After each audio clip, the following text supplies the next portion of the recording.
Hey guys, how's it going? Let's see. Hey Leanne, what's up, Baz? Let's wait for a couple more. Jade, how you doing? Awesome.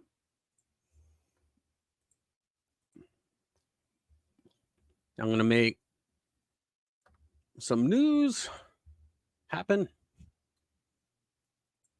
I'm gonna go over now. We got Leanne coming in a bit. She has something she wants to share with everyone, so I'm gonna wait till we get more people because a lot of people need to see this. But here's what we're going to talk about tonight. Chinese communist connected organizations are crushing RNC investments in swing states. In other words, China is once again interfering with our election, but because the Democrats are in charge, they love it. Governor Hochul, doesn't she look like the Wicked Witch of the West? Just put a little friggin' hat on her, right? So she belittles citizens, her own citizens, who came out to hear Trump in the Bronx, calling them clowns. This is what they think of you guys. This is what they think of you. And the other one is, were they hoping to kill Trump? This is that FBI authorized deadly force on the raid at Mar-a-Lago. And they say that, oh, that's in every single order that we... No, it isn't. And plus, this is a special situation. This was a former president who has Secret Service there. The order said to shoot Secret Service if they try to stop them. Unbelievable. CNN data guru explains why Trump's massive Bronx rally should terrify Dementia Joe. The top 11, this is awesome because of the flag issue with AOC. The top 11 flags you should fly to trigger American communists. It's awesome. Never before seen memo, get this, reveals secret Obama era program that blows up the stated reason behind the Biden regime's fascist raid on Trump's Mar-a-Lago home. And here's one, a shocker. Elites favor limiting voting to only college graduates. How do you like that? I'll tell you what. I'll take a single plumber over 10 fucking gender studies graduates. Right? Wouldn't you?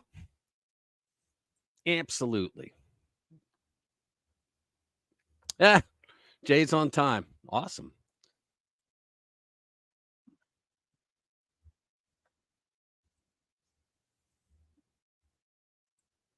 I have to put that down. I have to mute. You're in an Uber. See that? Jimmy gets on the stream from a Uber. You too can be like Jimmy from Philly. That's awesome. Where are you going, Jim? Dude, I got to bring you in from an Uber. Can you come in on your phone? Because I'll give you the invite. Let me know if you can come in on your phone. Oh, you're at home? All right.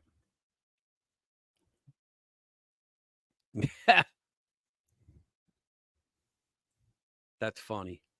If they want to play that game, let's limit voting to those who have paid taxes for the past 3 years.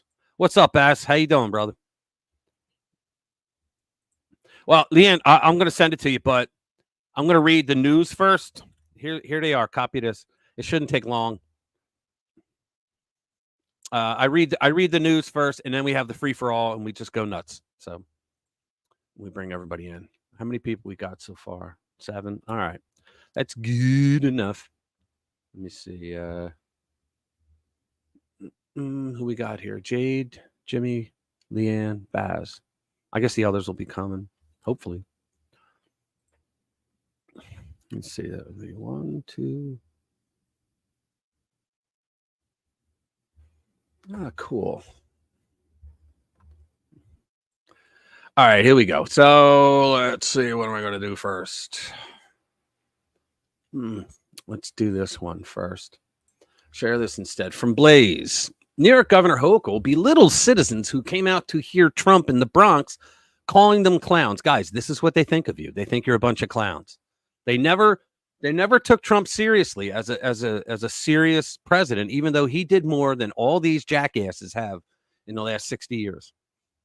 Thousands of Americans turned out in the South Bronx Thursday night to support former President Donald Trump and hear how he plans to reverse the perilous trends that have begun or worsened under the Biden administration. Think about that, guys.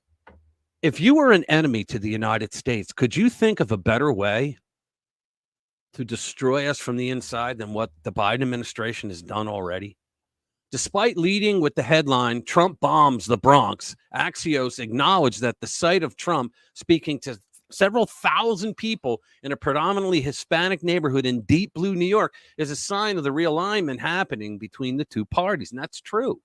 And you know what, guys? I'm just going to say it. It wouldn't have happened without Trump. I don't think the rhinos would ever reach out to people of color, or Black Americans the way that Trump has. And what the hell are they afraid of? Right? I mean, they're red-blooded Americans who vote and spend money and whatever, just like everybody else, for Christ's sake. What are they afraid of? Trump's GOP is becoming more working class and a little more multiracial. The publication noted Democrats are gaining with more well-educated voters in the suburb. Good luck with that.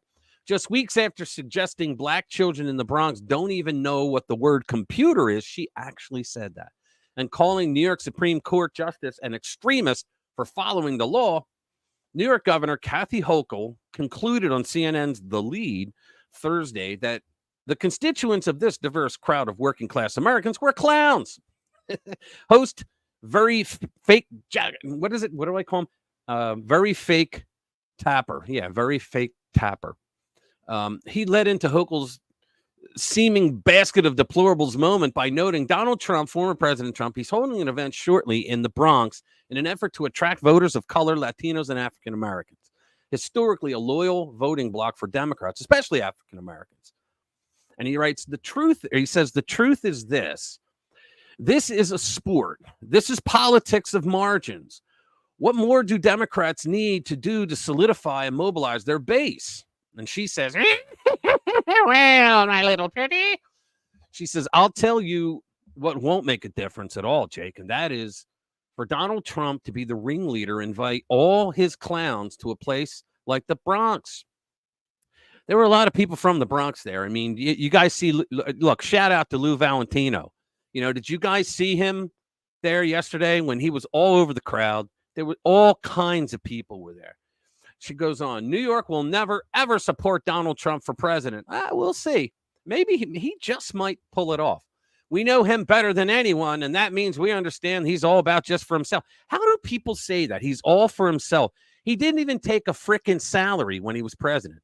I think he took $1 a year to make it legal, and the rest he donated to, various departments around the government that needed it, right? So how is he's the only president since Washington who became president and lost money. So this jackass is saying he's in it for himself. So this state will go solidly behind Joe Biden for president, as it has in the past. Yeah, this state will solidly go for the guy who has destroyed this state. and the reason why the Bronx was loaded yesterday. Trump only nabbed 16% of the vote in the borough and 37.8% of the vote in the state in 2020. I guarantee he gets more this time around. A state that has not thrown its support behind a republic. It's like 100 years the Bronx. The Bronx is 100 years. No Republican has ever won the Bronx in like 100 years, but Reagan did win. I think he won it twice. Since Ronald Reagan, yet he assured the enthusiastic crowd, we're going to win New York, and implored them to vote in numbers too big to rig. That's a good slogan, too big to rig, vote. A Wednesday Siena poll indicated that the delta is no longer insurmountable. Biden only leads Trump by New York by 47 to 30. That's within 9 points, guys. If my Catholic school, no. 47, yes. In a state that hasn't voted for the GOP candidate for president since Ronald Reagan 40 years ago, and where Democrats hold a 26-point enrollment advantage over Republicans, I'll tell you something else in a minute. Biden only leads Trump, whose negative favorability rating is not much worse than Biden's, by a narrow 9 points. Now, you think about this. The whole reason Trump's unfavorability rating is high is because the jackass is like very Jake Tapper. I mean, and other people, like all these a-holes that just lie about him every time they report on him. And he's only out for himself. Yeah, kiss my ass. In other words, the so-called ringleader's tent is more populous than Hochul may like to think. Hochul told Tapper, quote, so if he wants to spend his time doing these made-up fake rallies, it didn't look like a fake rally to me, fake rallies and pretending there is support here, be my guest, because while you're doing that, Donald Trump, Joe Biden's out there on the other side. He is making sure he is delivering for America. What the hell has Joe Biden done to deliver for Americans other than illegally get rid of school debt so that the rest of us have to pay for it? And so go ahead, spend all the time you want in New York, because we'll be with Joe Biden. We'll be with the man who's destroying our country. And Joe Biden is out there winning over the rest of the battleground states. No, he's not. You know what's happening? We got another story where the communist Chi-Coms are coming into the battleground states and throwing shit tons of money at left-wing organizations. Again, they did it in 2020. Biden is currently failing to win over the rest of the battleground states. Right. A Cook Political Report survey released Thursday indicated that in a horse race, including third-party candidates, Trump is leading Biden in Arizona by 4 points, in Georgia by 4 points. See, I can't believe that it's only 4 points. I really can't. In Michigan by 3 points, Nevada by 8 points, and North Carolina by 8 points. And in Biden's home state of Pennsylvania, he lived here till he was 4, by 3 points. The two are presently tied in Wisconsin, which is just miraculous to me. Let's see what else we got here. Oh, backstage. I didn't even realize. There you are. You're still in an Uber? Jesus Christ. You missed all kind of color commentary. There was trannies skating by. Oh, really? Yeah. Jim, you look like you're in a friggin' helicopter. Well, I'm in the fucking car. If I was in a helicopter, you would know. Yeah, I know. But where are you going home, or are you heading somewhere else? Going home. All right. Where are you coming from?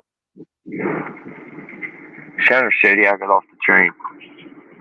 All right. I just decided to take it over because I'm too tired. And all that. Yeah, I just feel like Jimmy, you know darn right well that while I'm reading another page, I can't see you in the backstage. Yeah, I get it. Yeah. Did you see my comment? Loud, dude. I did. Did you see my comment? Yeah, put it up. I had to mute you for a second because that noise is so friggin' loud. Hang on. Let me unmute you. Oh, now it won't let me unmute you? Uh-oh. Hang on. There. You got to... The unmute up top doesn't work. There you go. You got to do it down below. There you go. All right. You're back. Yeah. Hey, what's up, Uncle Bobby? Yeah, it sounds like bird mating, doesn't it? He's right. In a quarter mile, turn on south. 24th Street, you then go left lane. That's the GPS and the driver. Yeah. You sound kind of bitchy. Yeah, I'm tired. No, I said the GPS sounds a little bitchy. Yeah. What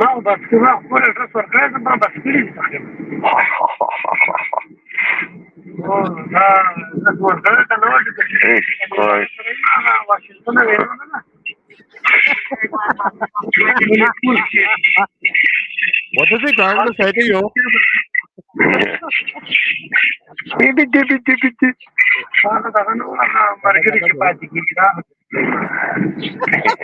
Is he talking to you or is he on the phone? On the phone.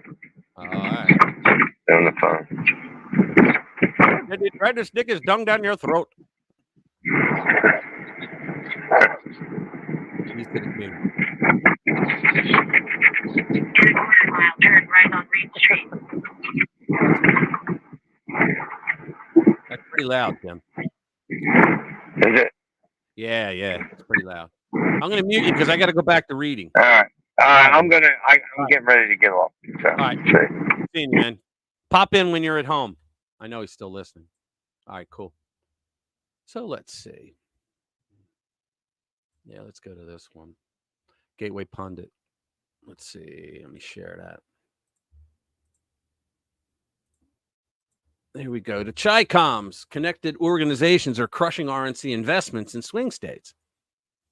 The Fractal team released its long-awaited video on the Chinese-tinged organizations in the U.S. funding hundreds to thousands of feeder organizations. That means all those little liberal groups that go out and do their thing, legal or not, to win 2024 for anyone but Trump. As the video below shows, these communist Chinese connected orgs were active in the swing states in 2020. I know they were, admitting to sending thousands of people into Pennsylvania and Arizona to stop Trump. So in other words, they're and Leanne has got a really good story on this. They're sending people into other states to register there and then to vote. This is with all this fucking gourmet voting, right? The registrations where, same day registration. Yeah, okay. So you come in, you get a Democrat operative, you register, you vote, it's over. This is what they do. The Fractal team, using advanced quantum technology, not available via any other national voter integrity organizations, is building a real-time database of every Chinese communist connected organization in every swing state and reporting their total investment. Good. Oh, good. They're going to put the results there. Let's see what the video says. Watch this. We are Fractal. Today, what we're going to show you They are Fractal. is, for the first time for many people, what the central nervous system looks like for the left in terms of how they use interlocking organizations by the tens of thousands for electioneering and to win elections. This guy, We are the team that sounds built like eBay he fraud detection he engine. works We're for the the guys who United built the States TSA Postal no-fly list System. based technology. We built the fraud systems for State Farm, Geico, USAA. So we have 30, 40 years of experience in Good. solving very complex fraud I hope they problems get to it. and uncovering relationships in data that are completely invisible to current technology, which is can't see called them. relational technology. Today, what we're going to show you is the dark money driving leftist electioneering. This is essentially the central nervous system for the left. These are hundreds of thousands into over 1 million organizations that are NGOs, religious affiliated organization, 501Cs, government grants, etc., all using tax-free money to impact leftist elections. Mm-hmm. So we're going to show you today the connections among these types of organizations for the first time, because we're using quantum technology, which until now has never been applied to these types of organizations and to their relationships. We're going to show you breadth. Oh, God, guys, I'm not going to. The goddamn things, I didn't realize it's 25 minutes long.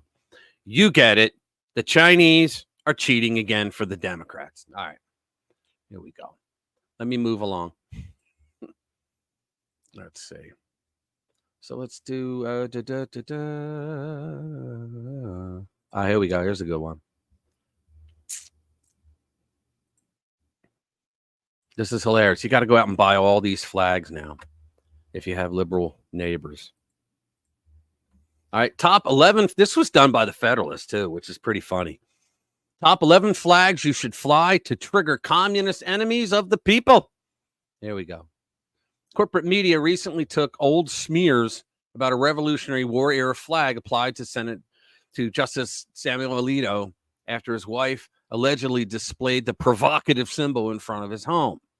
Right. And my video today was about AOC going nuts over this. But the worst part, I put a link in the description to MSNBC idiots actually talking about it as if it was a real problem. There was one guy who flew the flag on January 6th. There were like hundreds of other flags out there, right? But this one guy flew the flag that they're talking about here. That's not it. And they don't even have it in this list, but it was the flag that was flown by the Navy it was on all naval ships under direct command of George Washington. So, yeah. So because he flew that flag, Alito had the flag outside his New Jersey summer home. And because he flew the flag up there, AOC and the MSNBC nuts, they're saying that he is an insurrectionist with the January 6th people and that he needs to recuse himself from every case from now on. If you want to show your patriotism and peeve the America-hating people who run our nation's institutions proudly display Old Glory. I have one to show your support. You know what's funny, guys? In my neighborhood, you can tell who the Trump supporters are because they have flags outside their house. And no kidding. And the Biden supporters don't have flags. And it's none of them. It goes straight down the line for like 2 blocks on. If you're a little more daring and want to teach your Trump-hating, slur-slinging neighbor a lesson, consider flying it upside down to express your belief that our country is in dire distress. That's another thing that was outside Alito's home was the American flag. Right after Biden got inaugurated, the American flag was flying upside down. And the left again went nuts. Oh, my God, he's not supposed to be political. Well, it turns out his wife did it because she had a fight with the neighbors over something. She had a thing with the neighbors, and so she turned it upside down. And they all, oh, my God, he hates Biden. Then you have the Gadsden flag, don't tread on me, named after Colonel Christopher Gadsden, a Revolutionary War era leader of the South Carolina Sons of Liberty and Brigadier General in the Continental Army. The Gadsden flag draws on themes invoked by Benjamin Franklin's famous Join or Die cut-up snake cartoon. The coiled-up American timber rattlesnake on the yellow background suggested the American colonies were finally united enough to strike at the foreign power threatening their rights. Yes. You have the Gonzales flag, which I didn't hear about until I read this. The Gonzales, or Come and Take It flag, gained popularity after the 1835 Battle of Gonzales, a showdown between Texas settlers and the tyrannical Mexican government. The Spanish cannon in the center of the flag represents a real cannon Texans were gifted to fend off Native American-led raids. How about that? Okay. The Bedford flag. The Bedford flag is often considered the oldest flag carried into battle in the history of America. Oh, that's another thing. This flag that Alito flew outside his summer home in Jersey last summer, the idiots on MSNBC are calling it a MAGA battle flag. I shit you not. The flag features a red background, an armored arm wielding a sword, 3 cannonballs, and a Latin inscription. I'm not even going to try it, which translates Vince aut mori. I don't know. Conquer or die. All right. Betsy Ross flag. The Betsy Ross version of the flag. Remember when the Betsy Ross flag was out when the woke first started and they said that was racist? Remember the BLM idiots that said that the Betsy Ross flag was racist? Betsy Ross's version of the flag that would come to represent the newly independent United States of America serves as a proud symbol of the American Revolution and the liberties American colonists fought to secure. Since its inception, the iconic flag has suffered several cancellation attempts and smears. In 2019, failed NFL quarterback Colin Kaepernick convinced his corporate partner Nike that their Betsy Ross flag shoes were racist, and those assholes removed it. I couldn't believe that. Culpeper Minuteman flag. Liberty or death, don't tread on me. Okay, good. The Culpeper Minuteman flag is a beautiful blend of the key Revolutionary War messages that fueled the Continental Army's fight against the British Crown. The flag features a rattlesnake, don't tread on me, and part of Patrick Henry's famous quote, give me liberty or give me death. The Goliad flag, is that how you pronounce it? Goliad? Captain Philip Dimmitt. Dimmitt! Designed the Bloody Arm flag. I never saw that one. In 1885 to celebrate the Goliad Declaration of Independence in Mexico-controlled Texas. Although only flown for a short time, the flag honored Texas as a free, sovereign, and independent state and represented a dramatic shift towards complete independence. And from Mexico, any one of these flags will piss off your left-wing neighbor, so fly them at will. Huntington Liberty flag. The first version of the Huntington Liberty flag featured nods to the British Red Ensign and King George III. Really? Okay. Once news of the Declaration of Independence spread to Huntington, New York, the King's colors and the word George III were ripped off the flag. Yeah. Christian flag. Yeah, that'll really piss them off. The Christian flag is often smeared by corporate media as a weapon of white nationalists and opposed by local governments as a violation of the version of separation of church and state, which does not exist. All right. That the American founders never believed in. That's right. In reality, Sunday school teacher Charles C. Overton pieced together the red, white, and blue fabric and cross symbol to represent Jesus Christ's blood sacrifice, purity, peace, and fidelity to God and his kingdom. Yeah. Navy Jack flag. The Navy Jack flag, first used as a signal to engage the enemy by Commodore, these names, the Commodore Essex Hopkins in 1775. The 13 red and white stripes covered by a lengthy gold and red rattlesnake and Don't Tread on Me declaration were designed to showcase the Continental Navy's defiance to the British Crown. Bunker Hill flag. The Bunker Hill flag was allegedly flown at the Battle of Bunker Hill in 1775. While the flag has historically debated past its iconic pine tree, that's the pine tree. That's what the flag was in the pine tree. The hell was it? A Call to Heaven, or I forget what it was. I just did the video today. Freedom for New England colonists of the past and Americans of today. They often modified existing British flags with pine trees to show they were still loyal to the British Crown, but were going to defend their liberties. Cool. Hey, very cool. Stop sharing. Let me go back over. See what we got here. Wow. How many peeps are here? Yeah, there's 10. Cool. Even you knew that. Okay. What's this? Oh, shit. Let me see. Good stream. Let's see. ISP is wonky. There's AOC's hindquarters. Fleet Week. Yeah. Yeah, it's okay to fly a Palestinian flag. And now the Satan flag. They got a flag and they're flying it. Let's see. What is the next one? Never before memo. Yeah, here's one. This one cracks me up too. Let me do share it. There you go. 69% of elites want to restrict voting to college graduates only. Look at this. What if only this was the question. What if only people with college degrees could vote? The voters and the elites. The voters, 15% say it would be better. 62% say it would be worse. Of course. Politically obsessed elite. 69% say that it would be better. 25% say that it would be worse. What about those people in the middle that we didn't count? New polling from Rasmussen reveals that American elites, 1%, those with high incomes, urban residences, and postgraduate degrees are significantly out of step with the rest of the country. Of course. Of course they are, because they went to college. It's a troubling trend for America, and it doesn't bode well for our future, considering the elite 1% occupy many of the leadership roles in our cultural, educational, and government institutions. There's perhaps no static more shocking than the static. There's perhaps no statistic more shocking than the 69% of politically obsessed elites.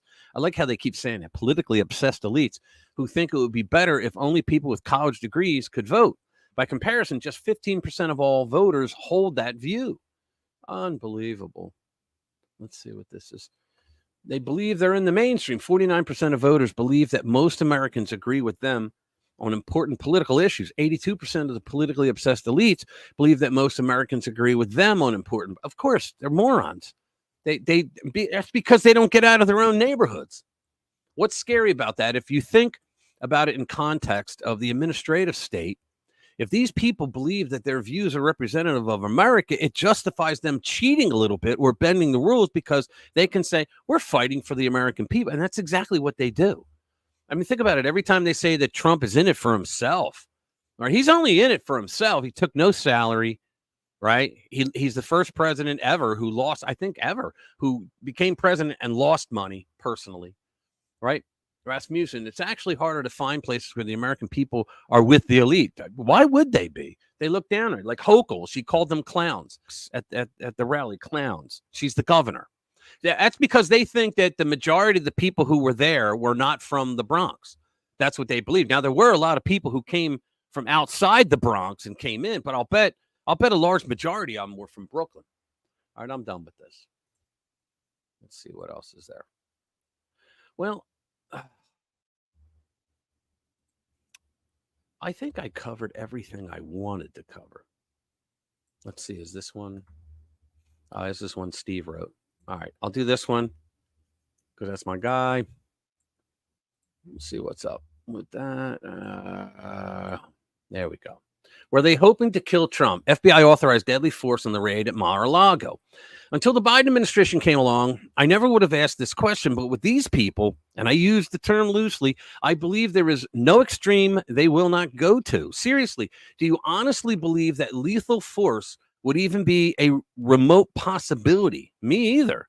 I think they should announce who authorized lethal force. Would it surprise you if that person was a loyal Biden man? I myself would not be shocked. I was right. I'm not shocked. It was Merrick Garland. And there it is. There's the order. Law enforcement officers of the Department of Justice I can't read tonight, may use deadly force when necessary. In other words, they were saying, if the Secret Service that are at Mar-a-Lago give you a hard time, you can use deadly force. Shoot to kill. The fuck? Really? Good Lord. Look at that. FBI, MMEM, and OSCs, whatever the hell they are, will engage FBI 8, FBI 19, will engage with USS POCs. Holy crap. Per existing liaison relationships. Wow. Unwilling to provide a list of occupied guest rooms. FBI search team will knock on each guest room door to determine. Can you believe? Yeah, that's when they wanted to go in and go through Melania's underwear, right? Yeah. Recall that Joe Biden paved the way for this Justice Department to arrest his political opponent after he retroactively revoked Trump's executive privilege. Yeah, first time in history, and I don't think it could be done. I think that's another question for the Supreme Court. You can't retroactively revoke. I mean, that's an ex post facto action, and that's in the Constitution. You can't retroactively revoke his executive privilege, which is why Steve Bannon, I guess, is going to jail. Right, because they said he didn't have executive privilege, even though he did, and that's why he didn't adhere to the fake, phony, fraud J6 committee's subpoena. Biden revoking Trump's executive privilege opened the door for the former president to be subpoenaed. The subpoena then opened the door for the Justice Department to charge Trump with federal crimes, which that case has fallen apart. Shortly after Trump was subpoenaed, the Fed showed up at Mar-a-Lago and retrieved some documents and told the former president to put an extra lock on the storage locker. 2 months later, the FBI descended on Mar-a-Lago and rummaged through Trump's belongings without allowing any of his lawyers in the air. Can you remember that? The lawyers were told that they had to stand at the top of the driveway. They were not allowed to watch what the FBI was doing when they were in the house. Unbelievable. By June 2023, Trump was indicted on 37 counts related to Jack Smith's classified documents case. And remember that Joe Biden had probably more documents than Trump. And plus, there was that case where we found out Eileen Cannon, the judge down there on the documents case, where I think this is why she indefinitely put it on hold, because she had that document unredacted that showed that Jack Smith knew that the Biden administration, the GSA, shipped shitloads of documents, classified documents, to Mar-a-Lago on pallets, making it look like Trump requested them when he never did. And the people there were like, oh, okay, it looks all in order. Let's put them in the storage.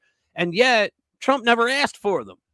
This is the shitheads that Hochul says that New York is going to stand by. Joe Biden. Lawlessness, right? Unbelievable. Let us stop sharing. Let me see. All right. I am now going to bring... All right, let's bring people in. Let me put this down. There's the link. Come on in. Come on in, Jade. Leanne, if you're still here, come on in. Oh.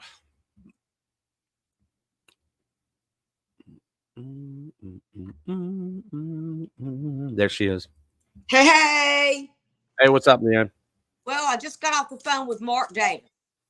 Oh, you're on Mark Davis? Okay. Yeah, and I think he's gonna try to link in. Oh, cool.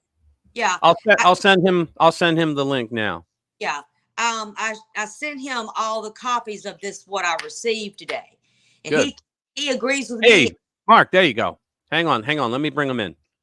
Mark, here's the link, brother. Just come in. Oh, I just put it up. Just come on in. Yeah, you guys got to hear this. What happened? This is unreal. Are you ready? Yeah, go ahead. I'm waiting for Mark to come in, but go ahead. So today I received this at my business, and it says current resident, and it's the address of my business, and it came from an organization called the Voter Participation Center in Atlanta, Georgia. And when I opened it up, it is I don't see you, Mark. it's a state of Alabama voter registration form with my business address already typed in the body of it. So why would Atlanta Voting Center send a woman who lives in Alabama with her Alabama address a voter form? Well, I don't know. I But know. they also sent with it this, and it says that you can send this postage free to the Secretary of State in Alabama in Montgomery. But you're already registered to vote. Right. But they sent it to my business address as someone wanted to know if it was a current residential address, which it's never been a residential address ever in a million years. This has been born and built. But I find it really sketchy. And I called the U.S. Attorney's office here in Mobile, and he's wanted me to call the postal office because he said it's postal fraud. Well, it's voter fraud. And I asked the U.S. Attorney, I said, well, you're a U.S. attorney, right? And he said, yeah. I said, and where does the U.S. mail take place? He said, in the United States. I said, so why can't you handle this? Right. Nobody wants to handle anything. They want to pass the buck and pass the buck and pass the buck. Yeah, hang on a second. Mark, I don't see you in the backstage. Click the link that we put up. It's right above where you said I'm on. Just click that and I'll bring you in.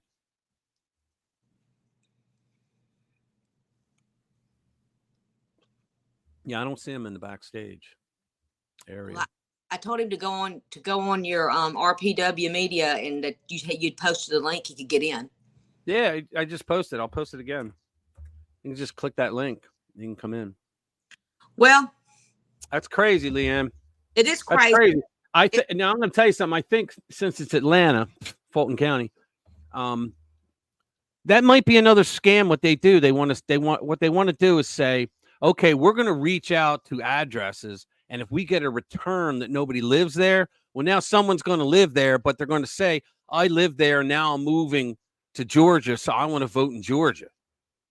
That's a scam they're going to do. Well, so you're going to be voting in Georgia soon. Well, I'm going to turn this over to whomever it needs to be turned over to. I would also, I think, someone contact the Trump administration, the Trump campaign, and see if they want to look into it. Yeah, I would say, hey, what's up, man? You're in. Hey, Mark. Hey, how's it going? Great. So what's going on, man? Why would Atlanta send an Alabama woman a voter form? Well, it looks like this group is located in Atlanta, but these idiots apparently went out and got hold of an Alabama voter roll, and then compared it to all the known deliverable addresses in Alabama, and then turned around and eliminated the matches so they could look for people that are not registered. And then they failed to filter out the business addresses. Here's what's really interesting. Right. They have pre-filled in her business address on that form. It is not legal to register to vote at a business address. And not only that, but if someone actually acted on that form and mailed that in and registered at a business address, okay, the act of registering or voting falsely from an address you do not reside at, if you lie about your address when you register or when you go to vote, that is a federal offense under 52 USC 10307, which is the Prohibited Acts section of the Voting Rights Act, if there is a federal race on the ballot, which of course there obviously is in most states. Also, I can almost guarantee you that that's going to be at least one felony under Alabama law. It's at least two here in Georgia. So what they're doing is, I think, definitely grounds for a complaint to the state election board. Whether or not they've actually committed a crime, I think, is debatable here. It could be, especially if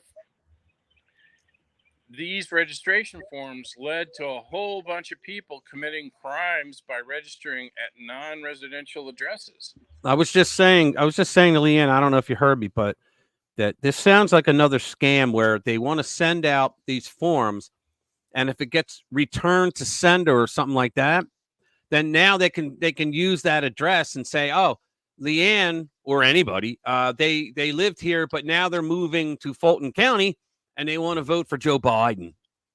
Well, if that's what they're doing, they're being stupid about that too. And here's why. Democrats, so. Right. Yeah, we know they're Democrats. I mean, you can look on the return address on her piece there, and you'll see the Union bug. Yeah. That's a Democrat dog whistle. Anytime you see the Union bug on a piece of political mail, that is a Democrat dog whistle. I never saw the Union bug. What's it look like? You'll see it on her piece. Leanne, hold it up. The Union bug. It's right under your return address. See the bug? Oh, okay, yeah. Oh, yeah, crap. That's a Democrat dog whistle. Is this referring to this little thing right here? Yeah, that Okay. little symbol there. That's called the Union bug.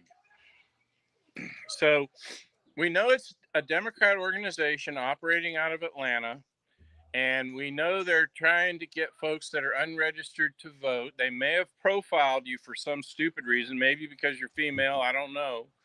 But for whatever reason, they're soliciting votes from voter registrations from business addresses, which is a waste of money.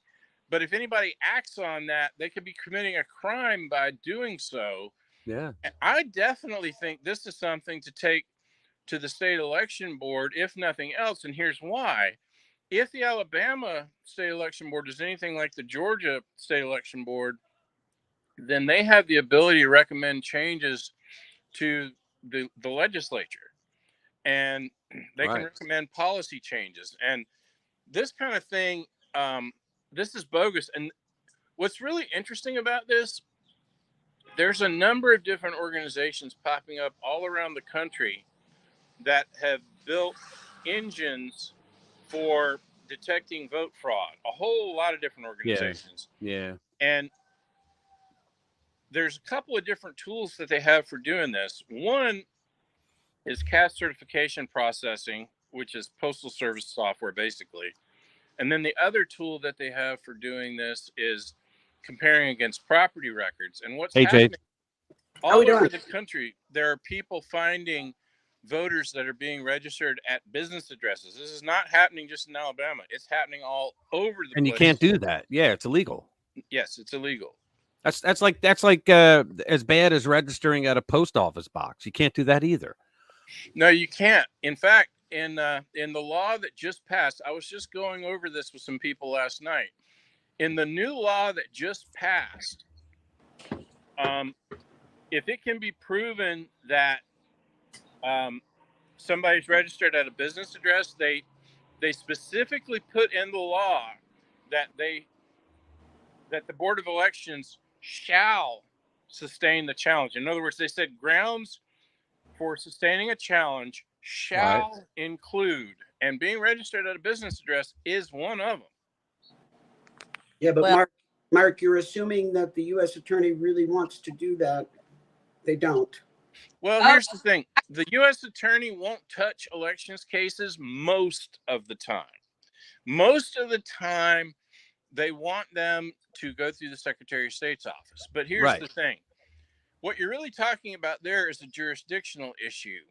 And in this particular sense, okay, lying about where you live on a voter registration form or when you go to vote is a federal offense. So they do have jurisdiction no matter what they say. But they always, to your point, they always are going to defer back first to the county or the state. They may pick up an issue from the state. However, I have seen some election integrity activists in certain areas of the country who have actually succeeded in getting the DOJ's interest in these illegalities.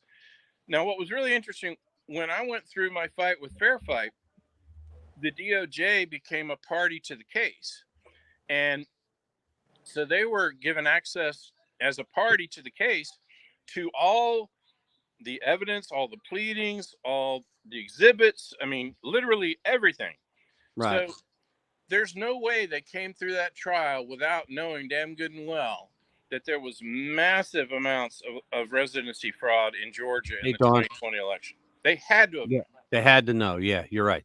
Yeah, but my question stands. You think they really care? They know the system's going to back them up. They flaunt the law. They have no interest, and nobody has interest in going after them. Well, here's Right. the weird thing. I do not take issue with your sentiments at all. But I will say this. The weirdest thing happened after I got done testifying in that case. They were about to break for lunch, and I was done. I mean, you know, my buddy Derek had to testify for 9 hours. I testified for only 3. Wow. And then they were about to break for lunch, and all of a sudden the DOJ popped up and said, Your Honor, if you don't mind, we've got a few quick questions for this witness, and we think we can get him in before we break for lunch, if it's okay with you. And I wasn't in the courtroom at the time. I was testifying remotely because at the time I couldn't walk. Right. So the DOJ lady took the stand, their lead attorney, and I was really nervous. And she started asking me all these softball questions. I mean, like 20 of them. She started out saying, you know the hard ball's going to come, right? Exactly, right? You're waiting on it. Yeah. She started out asking, Mr. Davis, is it true that you went before the state election board about these very issues more than 20 years ago? Yes, it is. Is it true you met with the Elections Division of the Secretary of State's office, the Georgia Technological Authority, the Burris Institute, the vote fraud unit at the Burris Institute, and all of that to discuss these issues? Yes, it is. Have you testified before the legislature? Yes, I have. Have you given media interviews or podcasts and any of that kind of stuff? Yes, I have. She went through this long list, and I'm sitting there going, oh, boy, she's setting me up big time. Yeah, she's trying to build something there. She's trying to build something, and she's going to hammer me with that last question, whatever it is. She didn't. Really? All of a sudden, the questions just stopped. And then when the judge broke for lunch, I called my lawyer in a panic. I'm like, what the fuck was that? Yeah. And he said, Mark, this may be hard to understand, but the first thing you need to know is that when they joined this case, they became a party to it, but they became a neutral party to it. Now, if they saw evidence of a crime, they could charge you with a crime. But they joined this party thus far as a neutral party to the case, so they're not allowed to make arguments to the judge on anything. But what she was doing there, she was making an argument to the judge without actually making an argument to the judge. And I said, okay, well, what was her argument? He said, she was helping you. Her argument to the judge, without actually saying it, was that these voter challenges that you guys filed were part of a long pattern of expressive First Amendment speech on these issues. And I said, you are shitting me. Wow. She stood up and helped me? And he goes, that's exactly what she did. Wow. It blew my mind. I literally was like flabbergasted. Yeah. Of course, we wound up winning that case. I don't know how much that had to do with it, but I can't imagine it didn't help. Who would have thought? Who would have thought? So they were helping you just by asking some questions, but not trying to rig it against you. The judge knew exactly what the DOJ was saying with that line of questioning.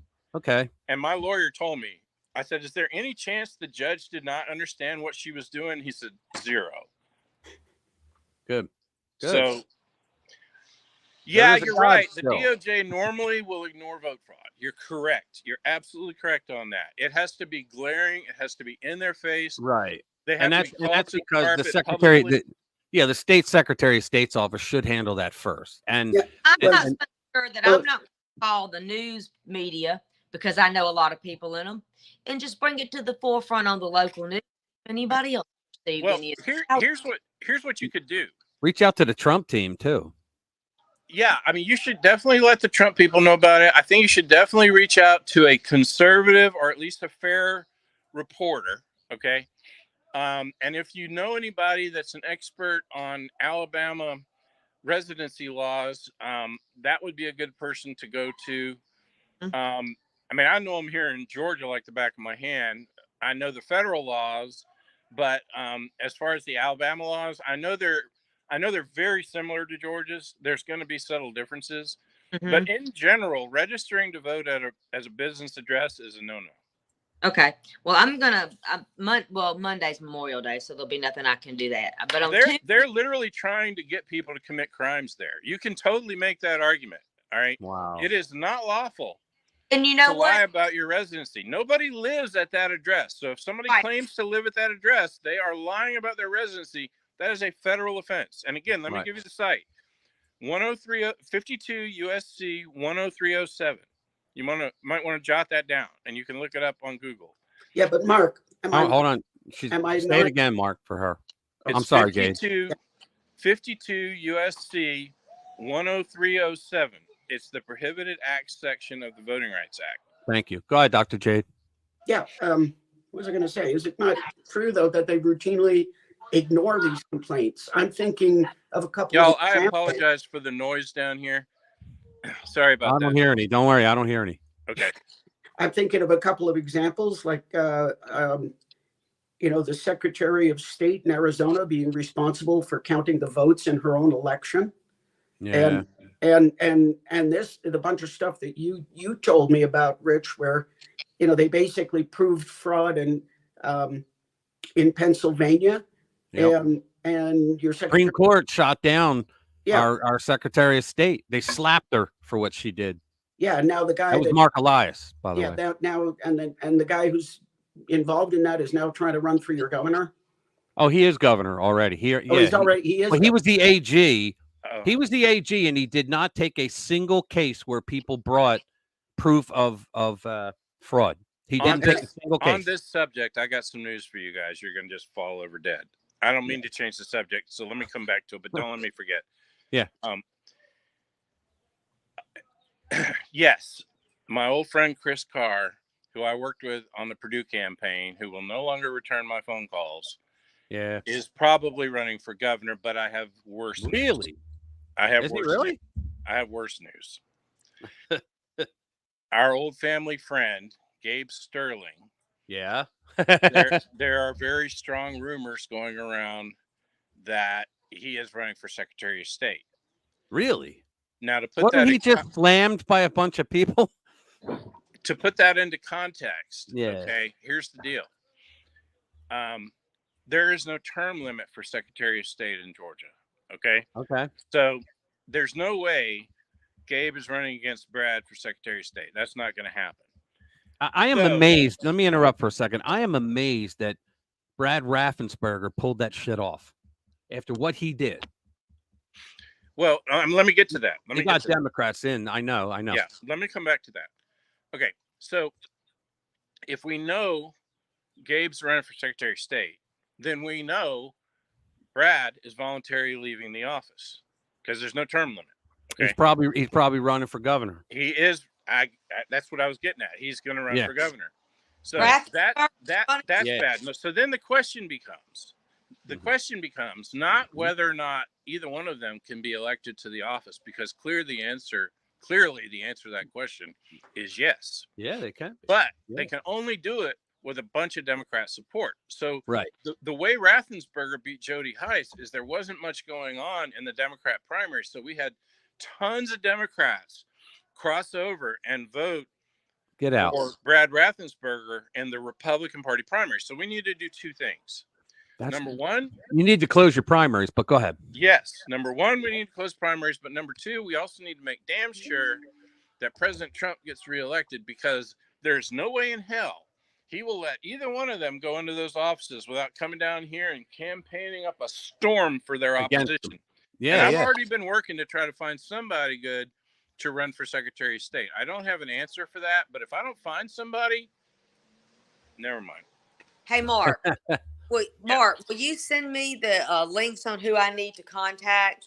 The Trump campaign. Send them. You've got my Well, I was telling her on you have a few choices. You could contact the campaign directly, there is a there's a Well, voter Laura Trump intimidation. at There's a the voter. RNC. Yeah, you can contact the RNC's voter integrity people. That would Okay. be a good choice. Here in Georgia, the party has its own voter integrity committee. I'm betting Alabama does too. So you've got a lot of options, but I think I would probably start with the RNC, to be honest, and or the Secretary of State's office. I'm going to. I opened this up today, and it was like throwing hot grits on me. Well, here's what's really interesting about what you have there. Okay, I don't know who my counterpart is in Alabama. I have quite a few here in Georgia these days, but I don't know who does what I do in Alabama. But here's what I would do. The voter database in Alabama used to be hideously expensive, and I think it still is. To obtain a copy of the voter rolls in Alabama, I think will cost you a small fortune, which is absurdly corrupt in my view. But what I would do if I was on this, I would pull a copy of the Alabama voter database, and I would run caste certification on it, and then I would run what's called RDI processing. And RDI processing will tell you whether an address is residential or business. Now, what you have to be careful of there is that an apartment complex where people actually do live would be classed as a commercial address. But what I would do is I would probably get a hold of tech support for my NCOA processing software, and I would dig into those codes, and I would find some way to isolate the non-businesses addresses that are multifamily units from ones where there's no bedrooms. But the other really killer way to do it is I did find a compiler that I can work with that actually compiles property tax data.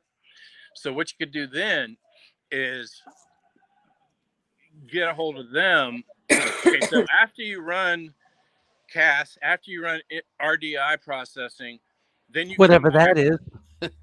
Huh? I said whatever that is. You're talking over our heads here. Residential distribution indicator, something like that.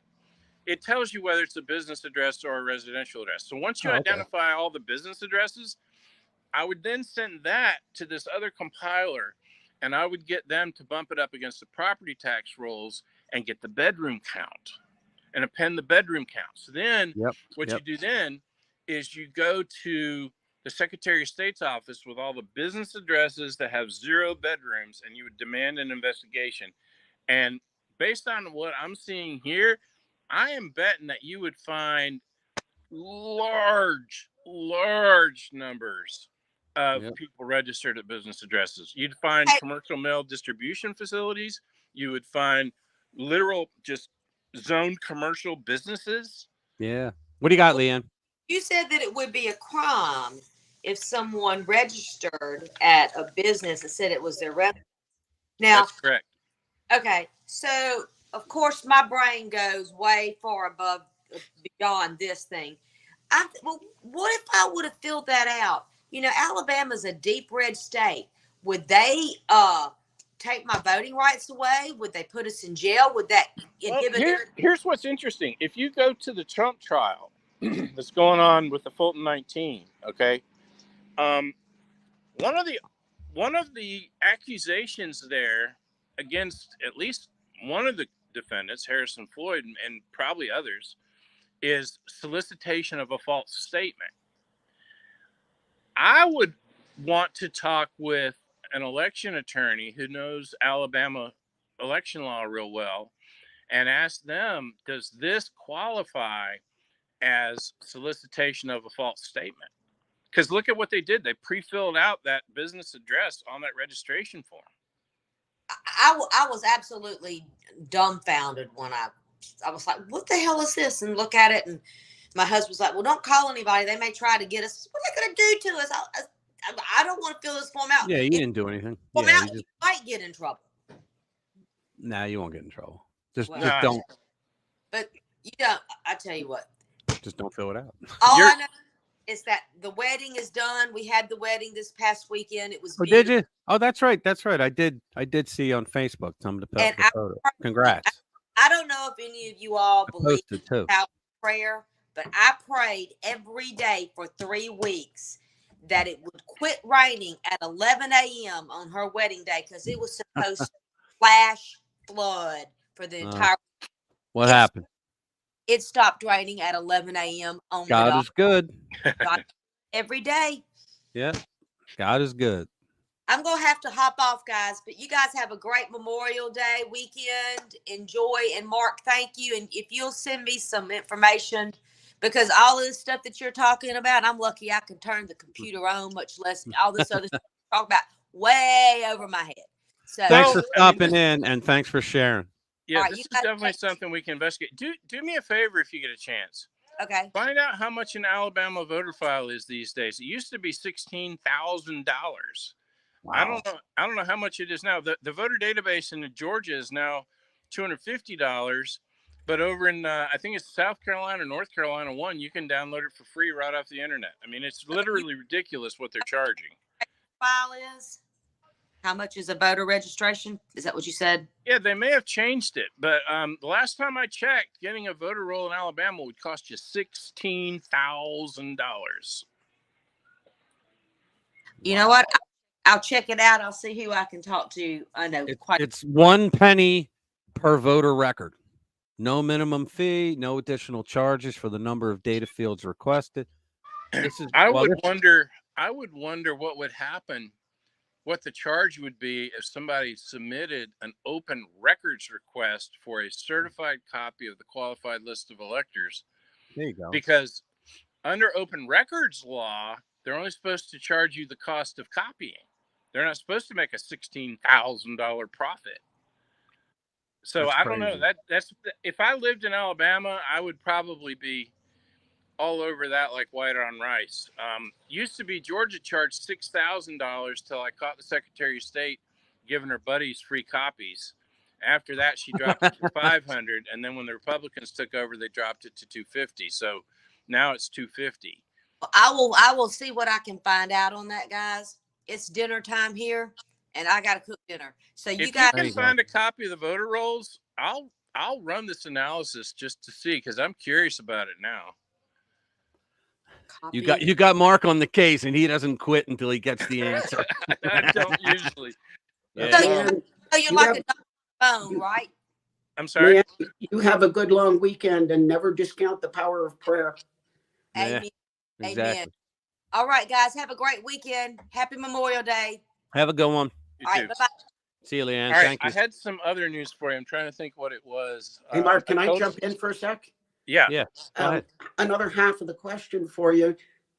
What about these cases where you've got like 24 people registered at the same residential address?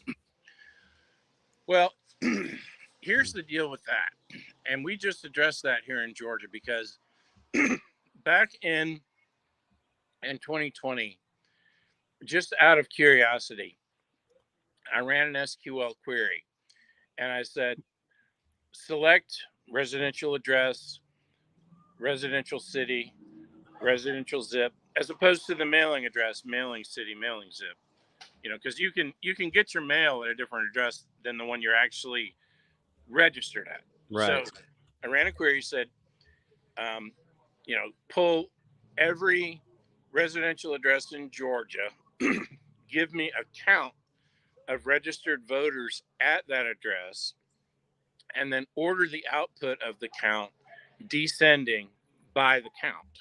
Okay. So then what I did was I went in and any of them where there were at least 50. Yeah. Okay. Yeah. I shaved that off and put it in a spreadsheet. Then I gave it to a neighbor of mine whose son was a real estate agent, and they took a really acute interest in it. And then they went in and looked up these properties, and they were finding all kinds of ridiculous horse shit. I mean, we found voters that were registered at Courtyard Marriott, which is a hotel. We found them registered at campgrounds. We found them registered at Post office boxes. commercial businesses, post office boxes, parking lots. They'll do student anything to centers, cheat. all Anything. kinds of crap.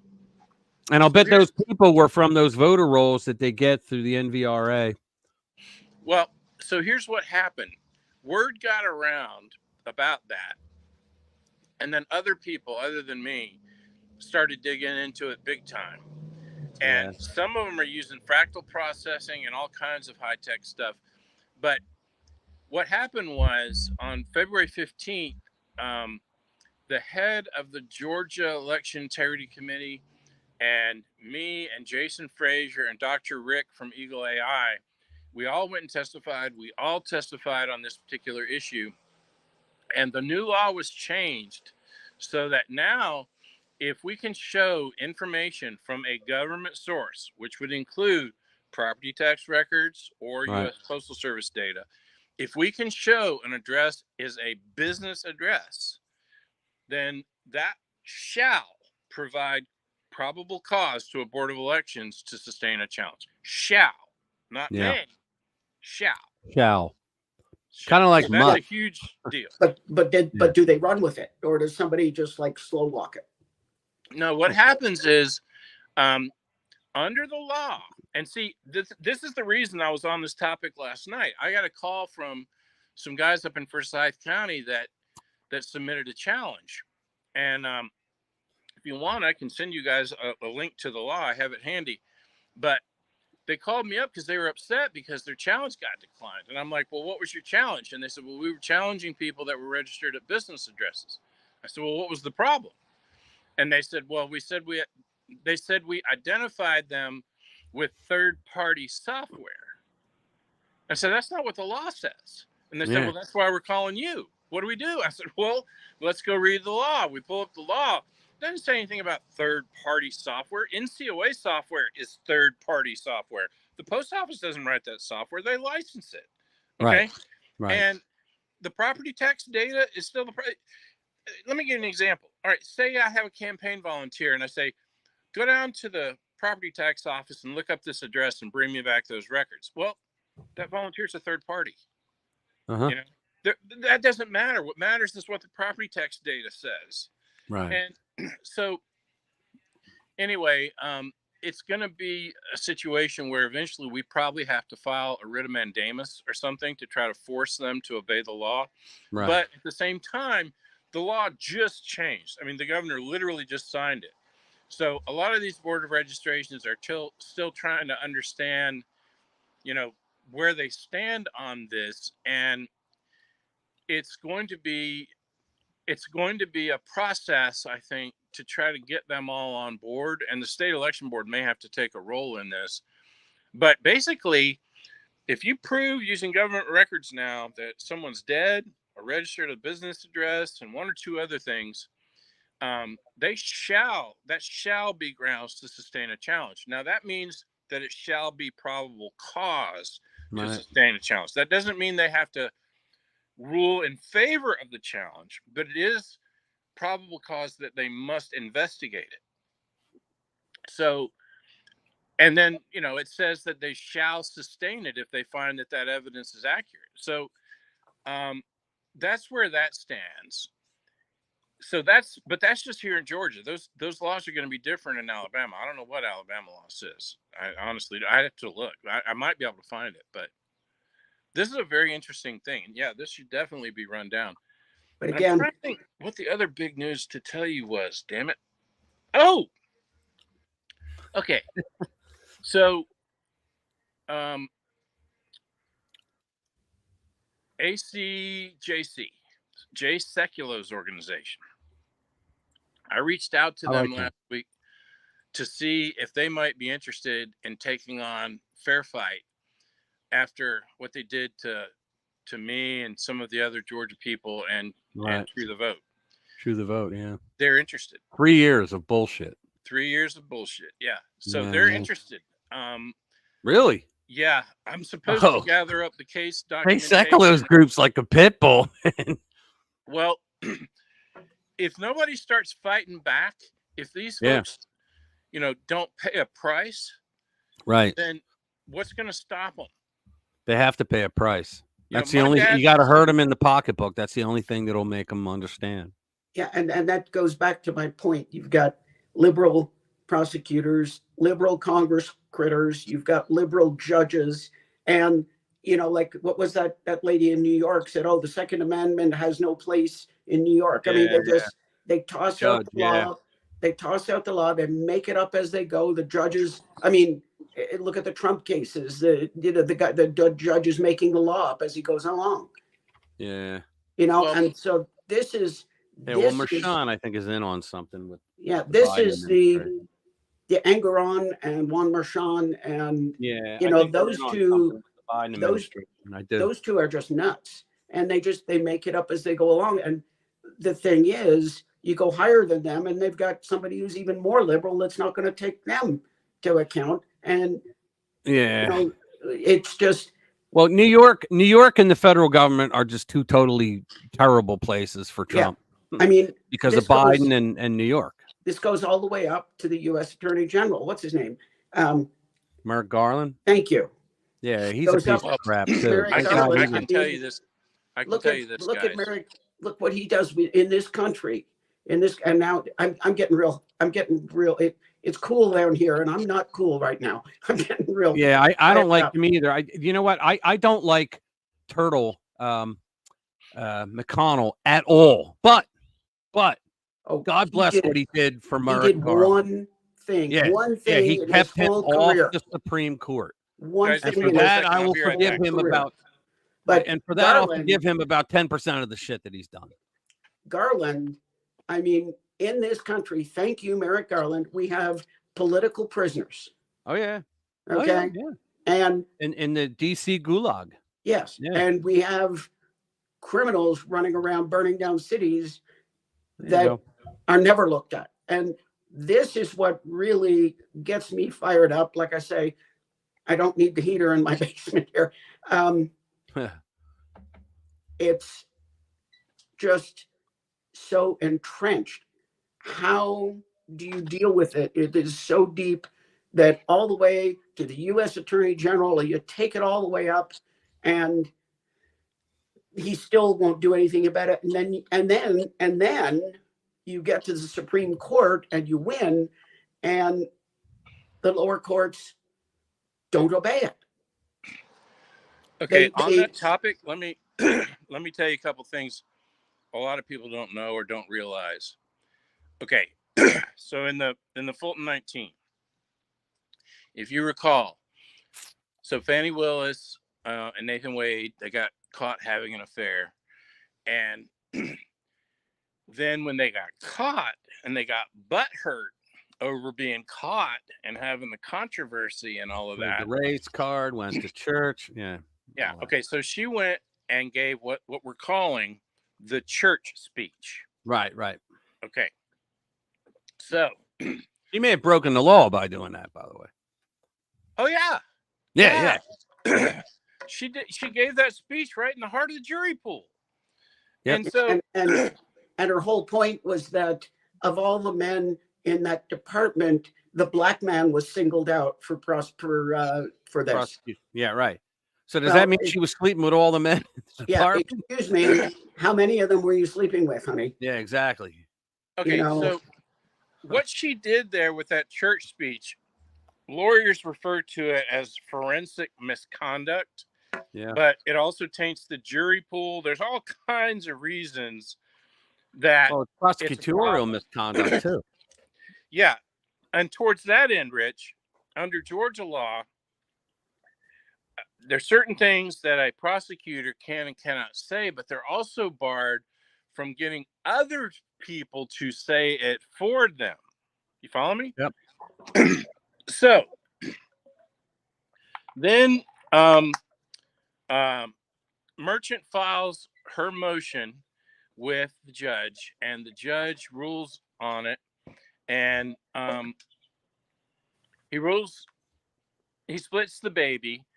They file for an for permission to file an interlocutory appeal, and Right. it gets granted, and it goes to the Court of Appeals. And just before just before the deadline for the Court of Appeals to rule on it, what does she do? She gathers All those preachers all the preachers and the ministers and pastors.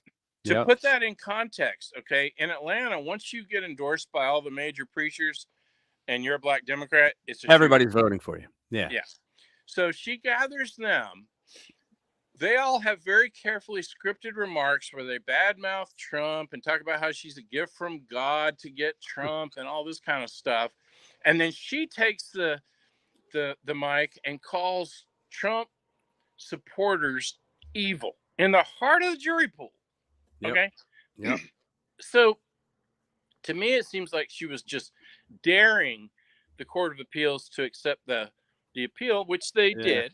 Okay, but there's one other interlocutory appeal nobody's talking about, and this one is fascinating. Harrison Floyd's attorney, Chris Kacheroff. Tell everybody who Harrison Floyd is. Harrison Floyd is he's a black Republican who was in charge of Black Voices for Trump, and Fani Willis hates black Republicans. She views them, in my opinion, as traitors to their race and all of this kind of stuff. He was the one where every one of the Fulton County 19 was bonded out. They had a pre-negotiated arrangement for bond. So they basically checked in, checked right back out. Okay. Yep. I did an article on this on the Federalist. If you want to read it, Rich, it's you can find it on my author page. But so when did you have it published? Because I've read everything you published. It was a couple weeks ago, 3 weeks ago. I read it then. I remember. All right. So anyway, when Chris took Harrison's case and got him out of jail and all this, he was reading through the indictment and he noticed that Fani Willis went to great lengths to make an argument for her jurisdiction in the case. And he thought, well, that's weird, and so he decided to research it and found out that arguably under Georgia law, the appropriate jurisdiction for an elections related case is the state election board. Mm-hmm. And the reason for that is because Georgia law allows the state election board to decide who gets it. Yeah, to refer a case either to the attorney general or to one of 54 Georgia district attorneys. Okay. So yes, but she wrote a letter. Yeah. Get to that. Yeah. Get she to that. Did. Yeah. But she basically argued that everybody else in the state was corrupt, from the governor. They're on the to take. The Republicans, they're all on the take. She's the only honest person who could do it, so she had to take jurisdiction. Well, here's where this gets really interesting. Yeah. Number one, if the Court of Appeals doesn't take that up, and it looks like they may or may not, then it can get appealed on bank, and if it gets denied there, it can go to the Georgia Supreme Court. But here's where I think the appeal actually has some merit, because I tried this myself. Okay. When I found all that illegal voting that happened in the 2020 election, and Raffensperger was being his corrupt self and refusing to do anything about it. Yep. I toyed for a while with the idea of finding a district attorney and getting them to bring a case. And I even went so far as to contact Danny Porter. He's the Gwinnett district attorney. I helped elect him in the early 90s. And we've been friends for years. And I asked him, who's a good, solid conservative DA I could go to with this? And not one of them would touch it. And I think the reason they wouldn't touch it is not because they're good conservatives, or not good conservatives, rather. I think the reason they wouldn't touch it is because they saw a jurisdictional issue. And so if you think about it objectively, if Fani Willis can bypass the state election board and go off the reservation on her own and bring a charge against President Trump, okay, what keeps Georgia's other 53 district attorneys from charging Biden with something? There you go. Well, I mean, well, you know damn right well what they'll do is the media that was silent on Fani. Oh, they'll jump all over that Republican. of course. Yeah, Yeah. they're worried, Mark. They're worried about their careers. The bureaucracy would tear them apart. Yeah. That's the problem in general with election integrity, is what you just hit on, because in all the cases I've testified in, I have seen huge numbers of voters and elections officials take the stand under oath and admit to violations right under oath on the stand in court. I have yet to see a single one of them face any consequences for violating the law. Right. And the reason for that, they won't.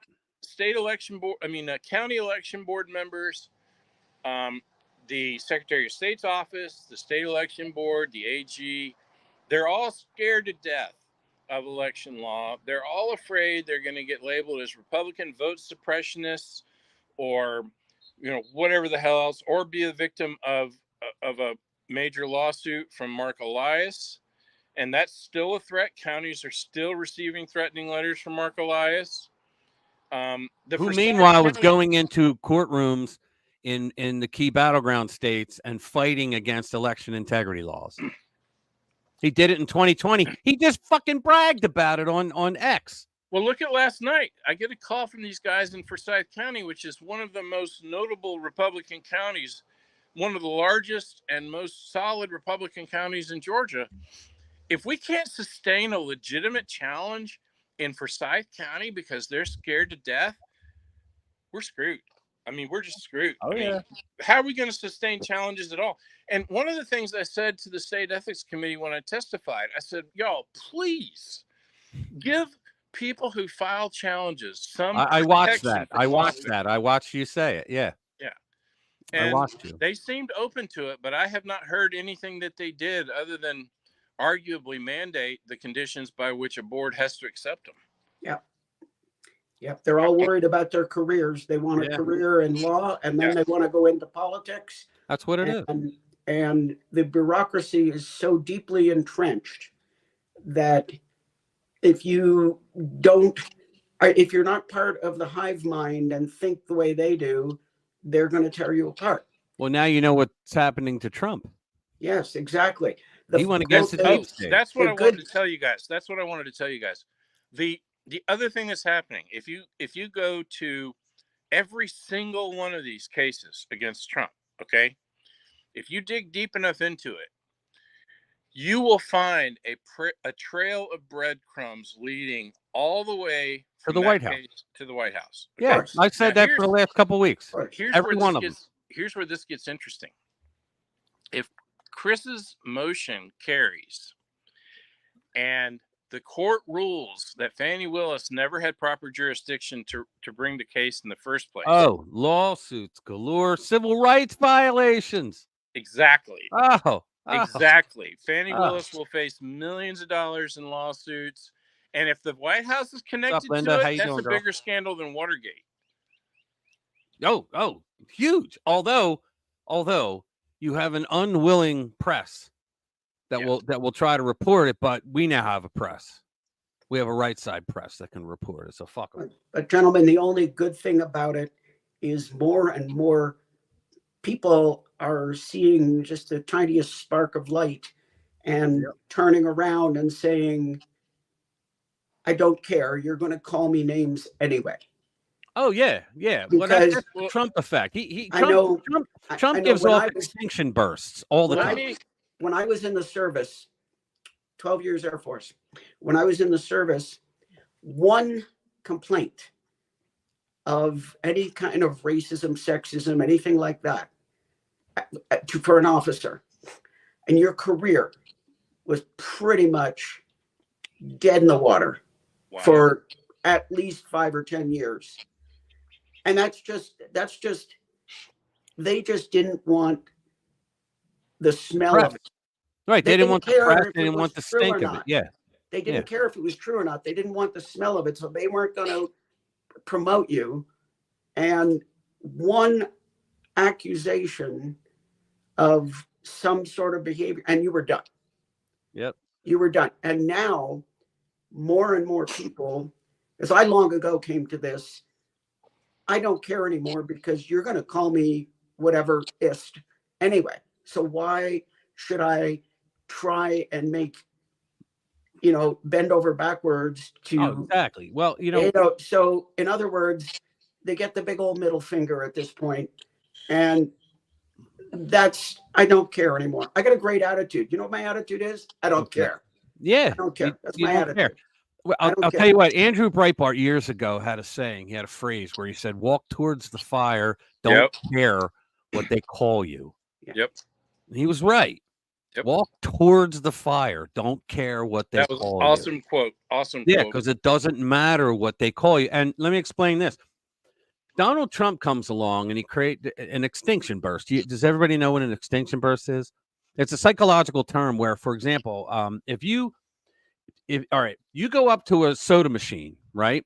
And what is the contract, the unwritten contract? I put money into the machine, I push a button, and a soda comes out. You get rewarded for your behavior following the rules. Now, what happens when you put that money in, you push the button, and the soda doesn't come out? Everybody knows you start punching and kicking the machine, and all kinds of craziness goes on. That's called an extinction burst because you did not get your reward, but you followed the rules. So stay with me on this. For years, Republicans were cowed by the press because the Republican would step up and go through a spiel and explain why this is this and this is that. And all they had to do was go, yeah, well, I heard you're a racist, and they just cower. And that's what's been going on for what, 60 years now. The press will say something that shuts them down. All right. So Trump comes along. Then they go, hey, you're a racist. Fuck you. Right. They go nuts. They have an extinction burst because they don't get their reward. They argued to him that he's a racist, sexist, homophobe, whatever you want to call it. And he just laughs in their face and says, shut up. And this is why they lose their ever-loving minds, because they demand that reward, that he cower in front of them, and he never does, and it drove them nuts. He broke them because of that. Wow, that's really well put. That is very well put. Yeah, they always complain. The leftists always complain to the conservatives, why can't you compromise on every issue? Why can't you compromise? And compromises give them everything. Well, exactly, because for the last 60 or 70 years, the compromise has been you edging more and more of our rights away. Incrementalism. And so, yeah, that's why, your idea of a compromise is do what you want. Our idea of a compromise is like, screw you. Yeah, we're going back to zero, and I think more people are starting to feel that way. And I think it's great. Well, the communists definitely overstepped their bounds, which is why a lot of people, I mean, think about this. My video this morning that came out this morning was about AOC saying that Justice Alito, that he sided with the insurrectionists at J6 because last summer at his New Jersey summer home, he flew the flag that was a naval flag under George Washington's direct command. An appeal to God, or an appeal to heaven was the name, with the pine tree on it. It was an appeal to heaven flag. He had that flying over his home in New Jersey. And there was one man in the J6 in the riot. Well, actually, I don't think he was involved in the riot. There was a picture of one guy that held that flag, and there were Trump flags and American flags around him. But I don't think the guy that held that flag. Now, MSNBC, those idiots, which stands for More Silly Nonsense by Chicks, those idiots were saying that flag, they call it the MAGA battle flag. That they're calling this flag an appeal to heaven, the MAGA battle flag. It was one friggin' guy held up that flag, right? An appeal to heaven. And now MSNBC, you should hear them. I should play it for you. I really should. Rich, these are the same people who still say that 5 police officers were killed at J6. Oh, yeah. Well, Biden says it all the time. And it's that they died on January 6th. It's a lie. But you can't fly Washington's naval flag, but it's okay to fly the BLM flag and the Palestinian flag and the pride flag. And, Oh, I know. you know, Let me play this. Let me play this. This is MSNBC. I'm not going to play the full video, but just you'll get the gist in the first 2 minutes. Where do you see this? The New York Times headline from just a few hours ago. Another provocative flag was flown at another Alito home. Photographs obtained by the Times on 4 separate dates show that the Appeal to Heaven flag was flown over the New Jersey vacation home of Supreme Court Justice Samuel Alito in the summer of 2023. Michelle, where do you hear your reaction? Where do you hear this idiot, the guy? I mean, watch. On the one hand, completely predictable, right? Justice Alito is exactly the person that a lot of us fly one flag, fly another flag, right? And he is. I mean, my colleague Jamel Bowie wrote this column about how he's a true believer, right? He's not somebody. He's not a Fox News producer. He's a Fox News watcher. He's, you know, he has kind of very similar opinions, I think, to a lot of other crankish men in their 70s. Crankish men in their 70s. So because he is a true originalist, a constitutional originalist, he is a crankish man in his 70s. He just happens to have lifetime unaccountable power over the... Lifetime unaccountable power, guys. So Ketanji Brown Jackson doesn't have lifetime. Elena Kagan doesn't have lifetime only Justice Alito does, right? Constitution of the United States, and has been extremely contemptuous of any efforts to not just rein in that power, but to enact a code of ethics, you know, on the Supreme Court. Because you have other branches of government like AOC, the nitwit from the Bronx, who's trying to tell a separate but equal branch of government how they have to run themselves. Justice Roberts already told them, go fuck a rock. You know, if we want to do that, we'll create our own rules. We're not going to listen to you. And here AOC was saying that the Senate, because they have the control of the Senate, the Democrats, that the Senate has to start using subpoena power. They want to subpoena a Supreme Court justice for flying a goddamn flag that was under George Washington over his house. Rich, take a sniff. Yeah, Smell yeah. that? The odor of mendacity.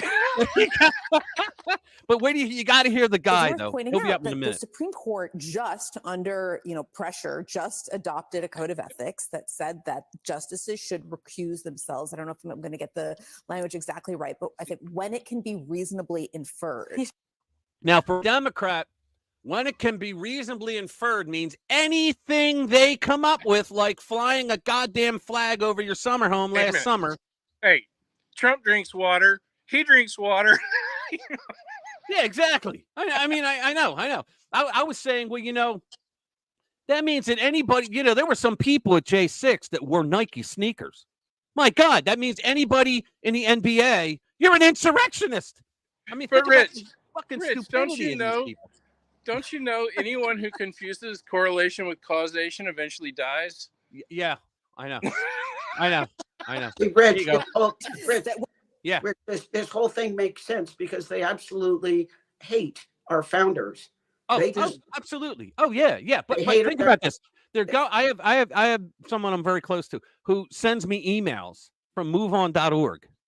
Okay, and they have whole campaigns against Clarence Thomas because and you know what, for something that he did, no, because his wife Ginny is a political activist and she's a conservative.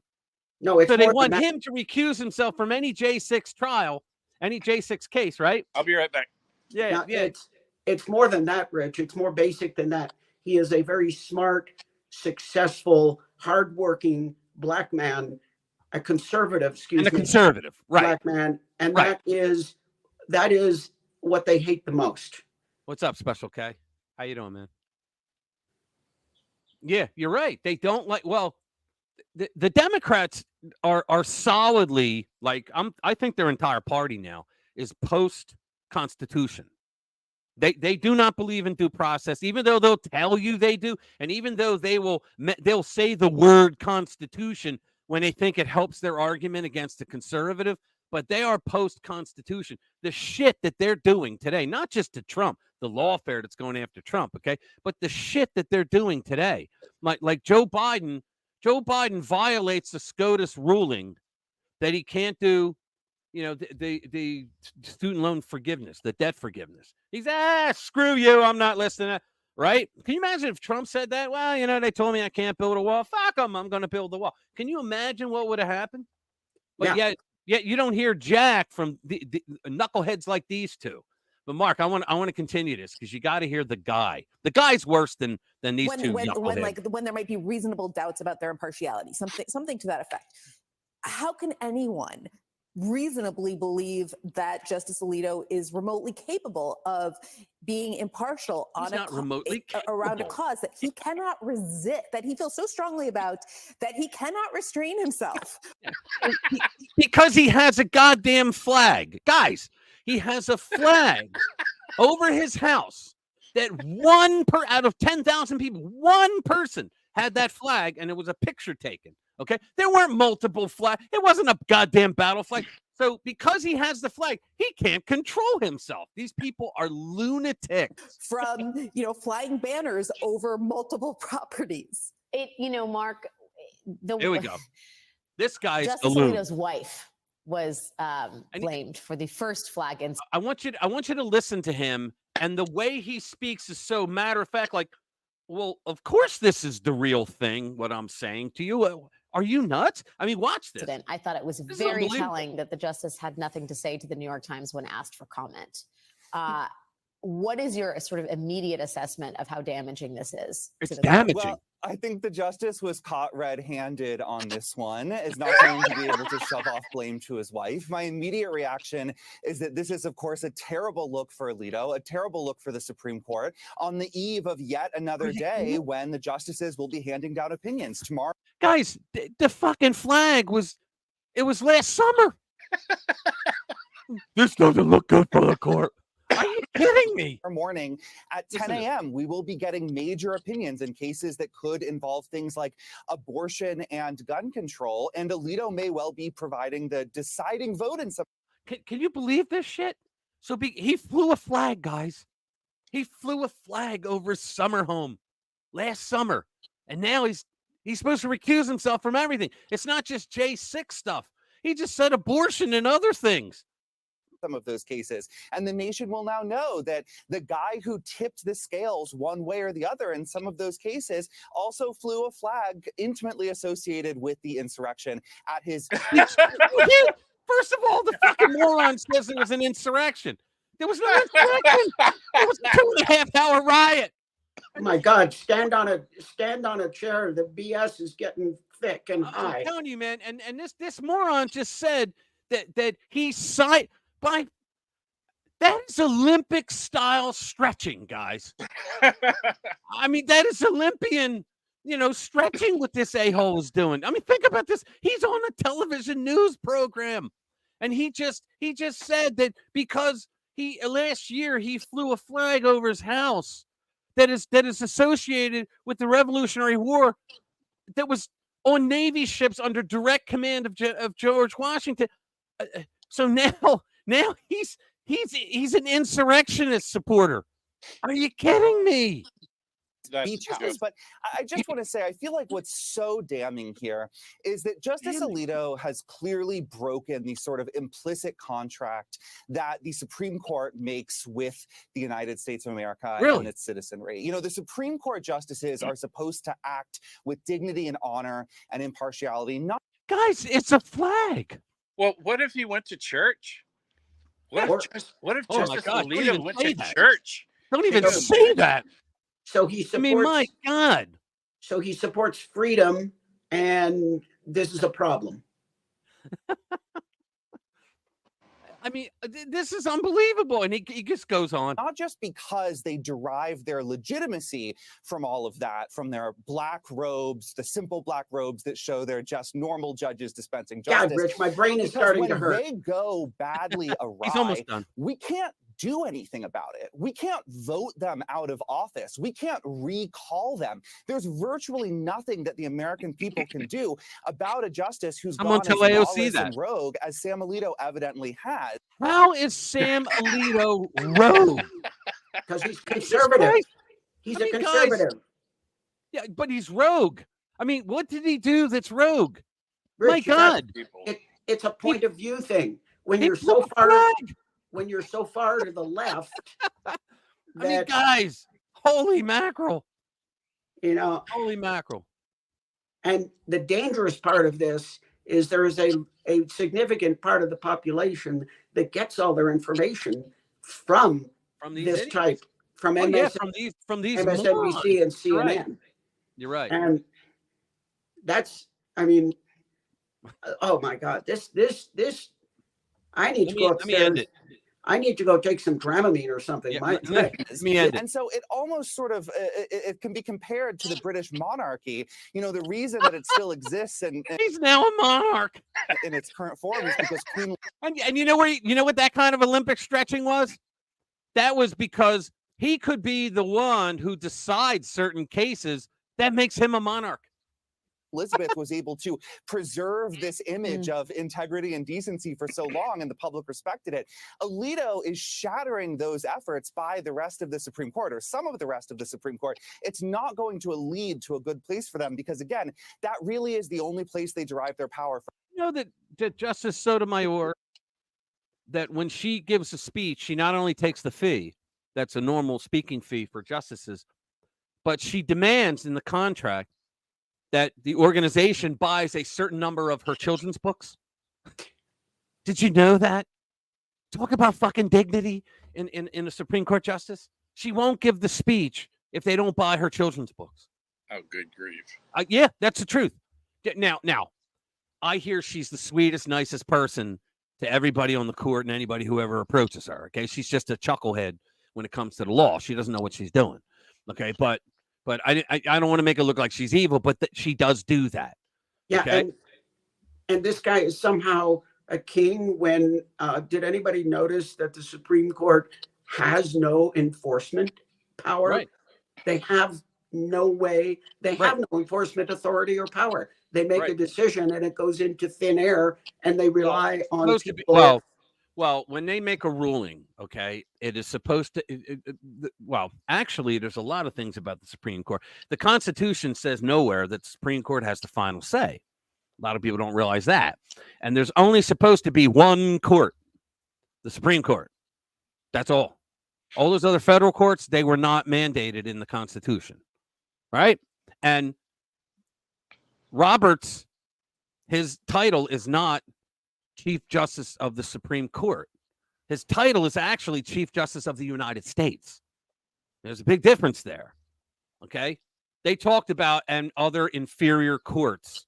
Now, a lot of people argue, are they talking about superior and Supreme Courts of the states, or are they talking about federal courts? Okay. But the Congress created those federal courts, and the Congress can take away those federal courts if they want to. They just can't take away the Supreme Court. Yeah, what I'm talking about, Rich, though, is, they'll come out, the Supreme Court comes out with a decision and take a look at, like the Ninth Circuit, or what's the New York Circuit? Second Circuit? I can't remember. I don't know. I forget. They will just say, just ignore it. They will just, and they're proud of it. And look at what Hawaii did. The spirit of aloha, that really isn't consistent with the spirit of aloha. Yeah, I saw that. Let me finish this guy. They don't have an army to enforce their decisions. When they lose respect, they lose authority.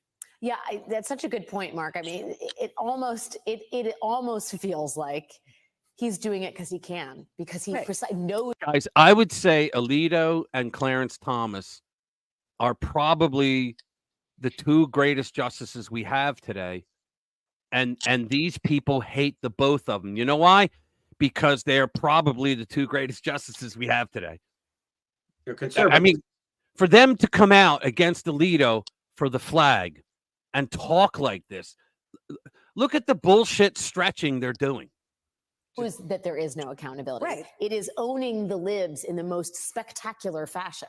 Right. I mean, it's like, who's going to stop me? I mean, I noticed that two of the things that Mark said, he talked about the implicit bargain that the Supreme Court has with the United States, but with the American people. But part of Trumpism has always been to disregard all of those implicit bargains, right?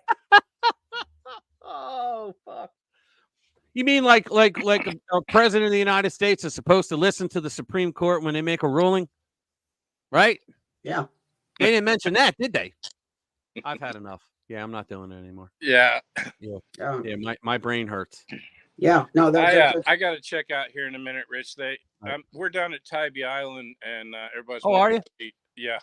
Cool. We're on the coast of Georgia. I'm at a rental. So. Nice. All right, man. Thanks for stopping in. I appreciate it.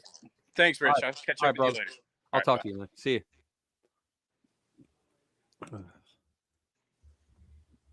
That is Mark Davis, the guy who actually proved voter fraud in Georgia. And he's still here. There we go. there he go. He's the guy that proved election fraud in Georgia, and nobody gives a shit. Well, no, that's what I'm just saying. They don't care about the facts. They don't. You're right. You know, it's that old joke. I've made up my mind. Don't confuse me with the facts. Right. Oh, yeah. Oh, I hear you. Yeah. You know, and nobody's taking anybody to task. Nope. All the way up to Merrick Garland. And they know Merrick Garland. I think Merrick Garland is doing he's doing a retribution thing because I can see that. And a lot of people don't understand this. And this kills me. Merrick Garland was a lawyer, right? He was a judge. He was all this. And yet he's too ignorant to understand why it was perfectly sensible for what McConnell did. And I don't like McConnell, okay? But it was perfectly sensible because what happens is if the Congress is not of the same party as the presidency, okay, then you do not nominate because you want to wait till the election so the American people can decide, right? If the Congress is of the same party as the president, then it's said that the people have already decided who they want to put on the Supreme Court and other judgeships, right? So when Merrick Garland was there, the president was a Democrat. Everybody else was Republican. All right. So you had to go back to like 1812 or 1814 or something like that to find the last time when this rule, this unwritten rule, wasn't adhered to. And I don't know, maybe because Barack Obama was the first black president and they wanted to call you a racist if you didn't go along with it. But the Republicans said, well, no, because we're in charge of advice and consent and you're not with our party. So we're not going to accept it. And then, so Merrick Garland didn't get on the court. Thank God. But I think, you know what? I think he would have done a lot less harm on the court the way that it worked out in the end. He would have done a lot less harm on the court than he has as Attorney General. He's been a horrific Attorney General. I don't know. I'm still very glad. It's the one thing in his whole damn career that McConnell did that I respect. And I'll tell you, you know, whether you think it's tradition or not, the fact is they were empowered to do that. They made that decision. It was a legitimate decision. It wasn't It wasn't something bizarre. It was just, no, we're not accepting that candidate. But see, they were counting on the ignorance of the public school children on the left. The public school people on the left that never learned that, look, this is what happens, and it's been that way since the 1800s, and fuck you. But then what Garland's upset about is Trump comes in, right? And it was an election year, but it was a midterm election year. It wasn't a presidential election year when Amy Coney Barrett, when he put her up, because it's supposed to be a presidential election year. On a midterm year, you can nominate if you want to, and that rule only applied on an election year for president, right? That's what it applied to for all those years. And so when Trump comes in, it was a midterm election, and he nominates Amy Coney Barrett. and they lost their ever-loving, "Oh, it's an election year," but they just didn't know the rules, and they banked, either they did, and they were lying, banking on the fact that the American people won't know, because you have these morons like MoveOn.org and Media Matters and all those idiots that push the lies like that out there. That's what happens, and then people go, "Yeah, I read a MoveOn.org email, and they told me," and picture of an idiot in action. So what happens is people don't understand, and they get angry, and they don't realize that they're foolish because they don't know what the rule is. But that's what happened, and thank God, Merrick Garland. You're right. It's the only thing. Well, McConnell was very good with getting Trump judges, because Trump picked some very good judges. It was very counter to his personnel choices, because he made some really horrific personnel choices, but his judges were all very good judges so far. And that was McConnell that helped get them all through.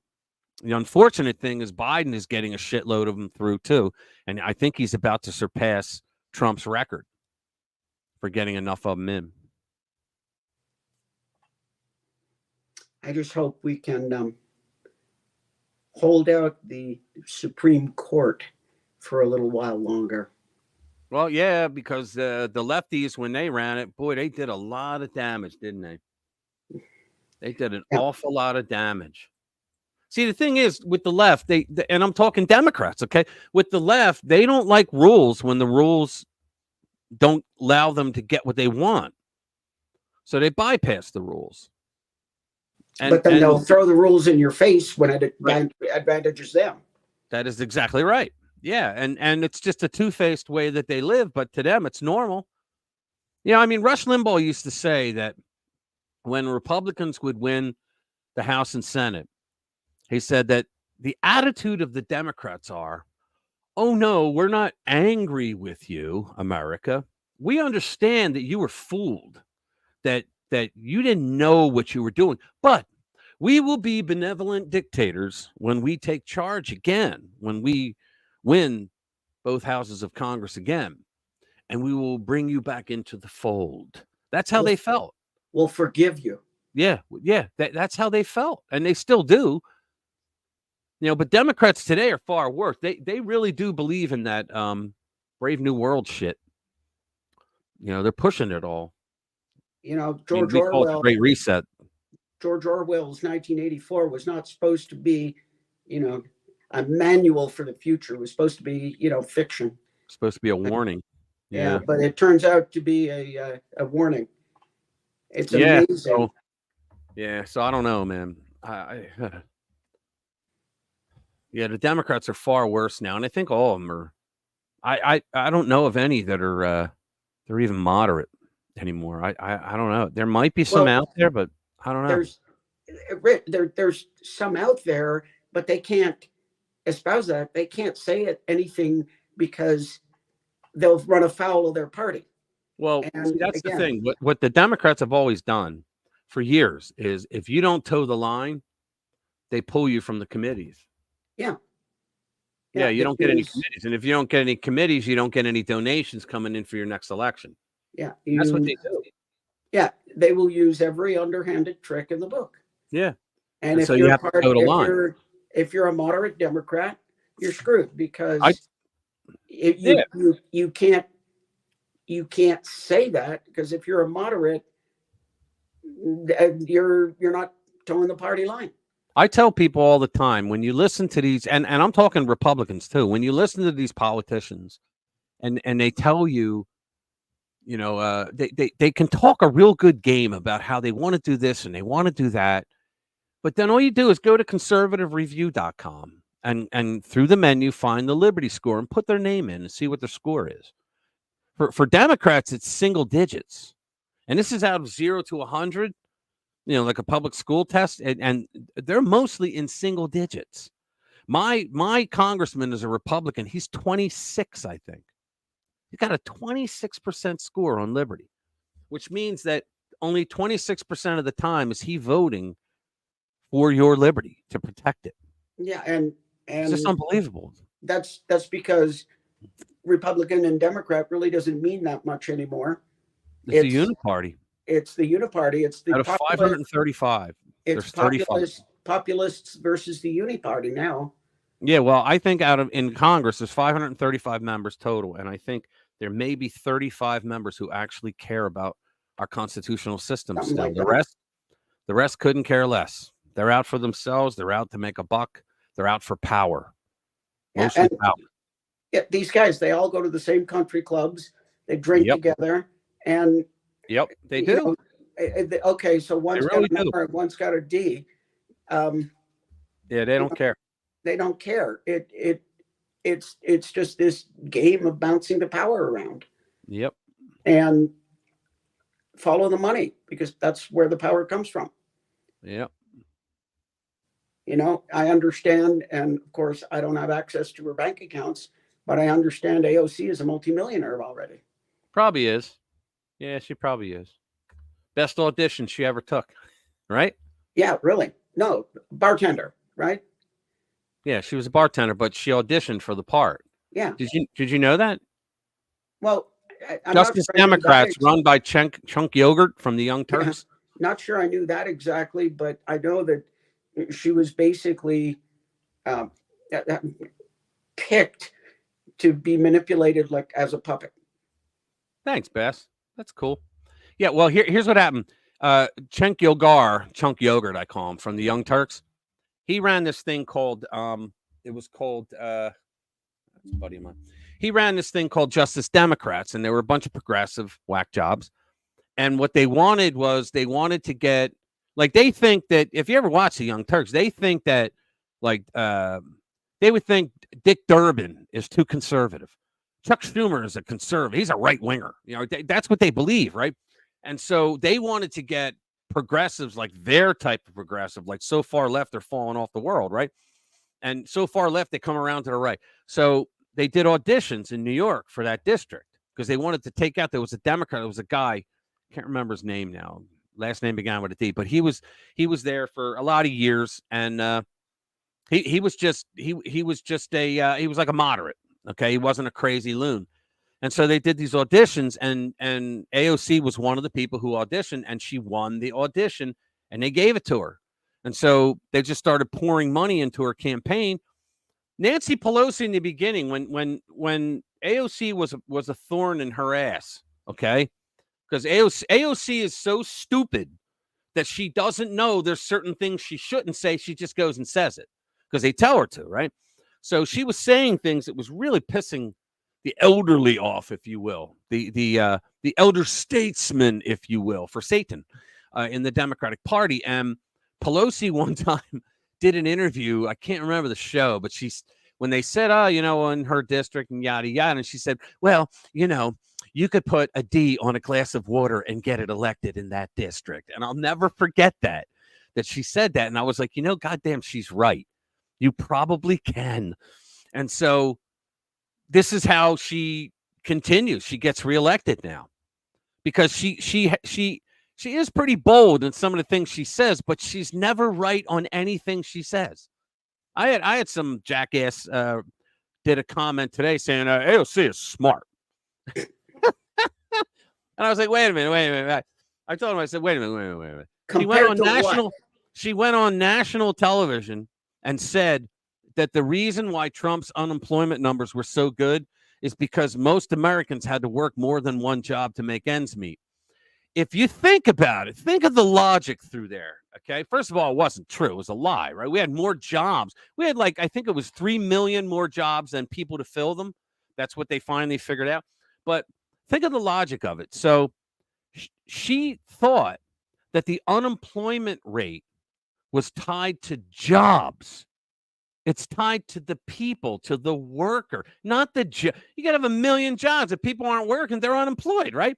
So she has an economics degree from Boston University. I tweeted her one time, you should ask for a refund because they robbed you of an education. You're a moron, economically. Of course, she didn't reply because she doesn't know who the hell I am. But still, I mean, think about that. She has a degree in economics, and she went on a national news network and said that dumb shit. And she doesn't have a clue. She doesn't. And she really doesn't. it's pretty amazing. I personally imagine that she is stupid enough to not realize how she's being manipulated. I don't know if she knows, but did you ever see some of the videos that she did during COVID? Like, she did this one video where she was absolutely fascinated by her garbage disposal. She never had a garbage disposal, and she wondered, where does it go? What happens to it? And she's shining a light down there, and she's filming, and I'm like, Jesus Christ, this woman has the power to declare war, to vote to declare war. This is a legislator. Yeah, I'm like, she could vote to declare war, and she's like freaking out over. Yeah, over I saw. garbage disposal. I don't know if I saw that one. I really don't waste too much time watching AOC videos. Oh, I do, because she's the gift that keeps on giving. Well, I've written so many stories about her. The dumb shit she does.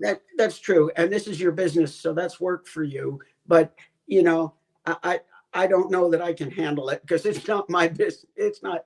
I'm telling you, man. Yeah, but she has said some of the dumbest things ever. Yeah, she really has. Yeah, but she has balls. She has You know, balls. I guess if you want to think of it in one way, there's one thing you do have to give her, that if I'm right, she is actually representing her constituents, because that's what they want, because they are all radical left-wing nut job progressives. And if you're elected to represent that, well, I guess that's your job and that's what she should do. I still think she's a complete moron and nut job, but she is a nut job for that. But she doesn't. How do I say it? She doesn't have an intellect that tells her that she sounds like a moron, and she doesn't. I said in my video, she's never uttered a word that would cause the listener to go run for a dictionary. Yeah.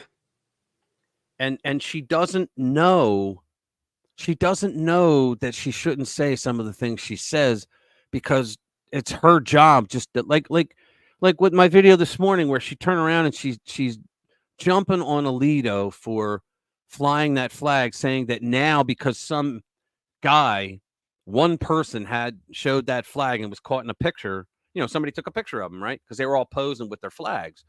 So now she's saying that she actually went out. You know what it is?